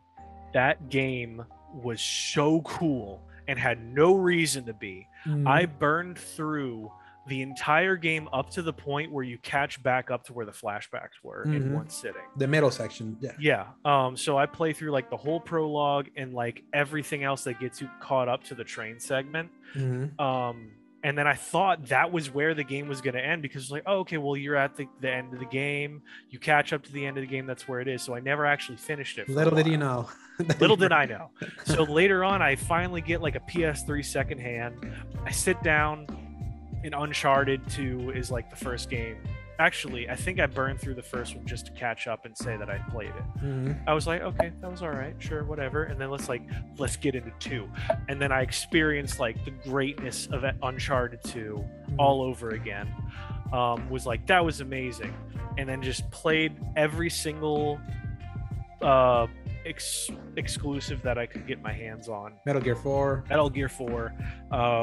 Jak and Daxter, the HD Collection, Infamous. That was like one of the first ones I did. Infamous 1 and 2, and I played through a ton of the user-created content on Infamous 2, and it was just fantastic. I loved all of that. There's a few others in there. Shadow of the Colossus, I played through that, and a few of those collections. God of War. Yes, I played through all the God of Wars. I actually borrowed that from GameStop because I was working there, and they let you take any game home for 3 days at the time. Some of them still do it, but it depends on the manager. So you can take it home, and what I did was I took it home and I just played through every game that I possibly could, and I would bring it back and then I would re-sign it out, take it home, and keep playing it. That's cool that you could do that. Even brand new games, as long as they have one that's called like Gutted, where they put the case up on the wall, you can take that disc home. Even if it just came out, you get 3 days with it, just so you can say that you have something to talk about for the game. So that's how I played a lot of games, and it was fantastic. I love that. But anyway, I got through all that PlayStation 3, but I was still playing my 360 the most. Then the whole reveal of the PlayStation 4 and the Xbox One, and that's when we got into the whole DRM nonsense. They were like, oh, you can't borrow games from each other. I'm like, I don't know what's going on with all this. My friends end up playing mostly on PlayStation 4 in the end. They kind of make their decision collectively to do that. So I'm like, well, most of these people are all playing it. That's one big thing. And then the second was that I knew that I wanted to play like Final Fantasy Versus 13 that was supposed to still come out at the time. We were gonna have like all sorts of other stuff that was coming out for the PS4, and then it was like, well, Xbox has Gears of War and Halo, and what else? But then like the PS4 is going to be able to play all of the regular things plus all of their exclusives. So in the end, they had more exclusives, and all my friends are playing on it. So I bought a PS4, and my brother chose an Xbox at first. Also the price, because the PS4 was $100 cheaper. Yes, because it still came with the Kinect. My brother had his like 2 games and like Dead Rising 3 and stuff, and that was it. And I got like all of these games and all of my friends, and he's like, it's not fun playing on the Xbox anymore. Like, there's nothing to play on here. Yeah. So he eventually bought a PS4. That's not true. I actually bought it for him for his birthday. I forgot about that. But that was when I had that disposable money income. So I bought him a PS4 so he could actually play with all of our friends and stuff. So that is where my allegiance became. But I bounced around all over the place. Yeah. It can be understated how important that E3 2013 was with those reveals, like, and the DRM stuff and all of that. It's like your story of like when you solidify where in that generation is like, that's many. But it goes to show, even as someone that you were more kind of like, you didn't go down the rabbit hole of me having picked the losing side for a while, because I liked the exclusive and being able to play all those games, even though I was going to get the worst versions of them. It was basically in PS4, I got what I got on PS3, but now with the good versions of everything, because the worst was over on Xbox. But yeah, it's like that. Mention the free games that PlayStation would give away also. Yeah, with PS Plus, that they had to force Xbox into adopting that system. PS3 did it way earlier and still gave better. And then, but if that hadn't happened, Microsoft wouldn't have done all the good moves that they are doing now. That now it feels like it's worth owning both once again. It feels like it for once, that they're actually going blow for blow with one another rather than one completely just demolishing the other. I mean, we've talked about it, like they might be demolishing the other, but it's only in one aspect, while the other one has another thing that they don't have yet. So that's where it's like we're living in a new golden age, I think, with all of this amazing stuff going on. New people getting better quality out of less, more efficiency. It's a bit of a shame that some of the indies are getting lost in the shuffle, but in the end, I'm really glad for everybody right now. And I hope that we continue more things. So even though we say Allegiance is here, it really is more of just a preference, and we love everything going on. We just love video games. Exactly. Yeah, and I keep saying, it's like everything that I played this week was an Xbox, with the exception of the demo. So just for people to know. So and, it's just interesting how that works out. Yeah. So with that wraps up our show for today, Alejandro. We had a good run today. Yeah, and not only that, like just to show where our allegiance is done or don't lie, we're playing Halo. Exactly. Yeah, we're gonna be playing Which you Halo. can go check out another time / another day at this channel, though. Yeah, you'll see it live. We're gonna be playing as much as we can, time permits. Yes. I'm gonna take Paul through all the Halos as we head into Infinite, because slim pickings for new stuff right now. Other than a few stuff, might as well play something that will eventually lead to something. Sucks that Infinite won't have co-op, so we're gonna be playing co-op before we all do each our own thing with Infinite. We'll eventually get there, though. Yeah. But until then, Alejandro, it's been great. Actually, where can people find you real quick? They can find me at twitch.tv/theslayergiant, where you will see the streams that we're going to do for Halo, and then those will be uploaded to our YouTube channel at Escape Media.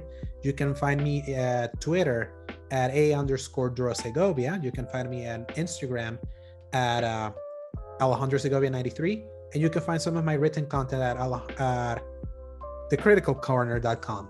Where can people find you, Paul? They can find me, as always, at both YouTube and Twitter at Dork of Art, Twitch at AngelSword21, which is, well, you'll see the gamer tag, not the channel, up today. But in the end, those are all the places you can find me. Alejandro, it's been great talking to you today, and I can't wait to talk to you again while we shoot some Covenant. Absolutely. But until then, everybody, thank y'all very much, and press X to play. Adios, everyone. Hasta luego.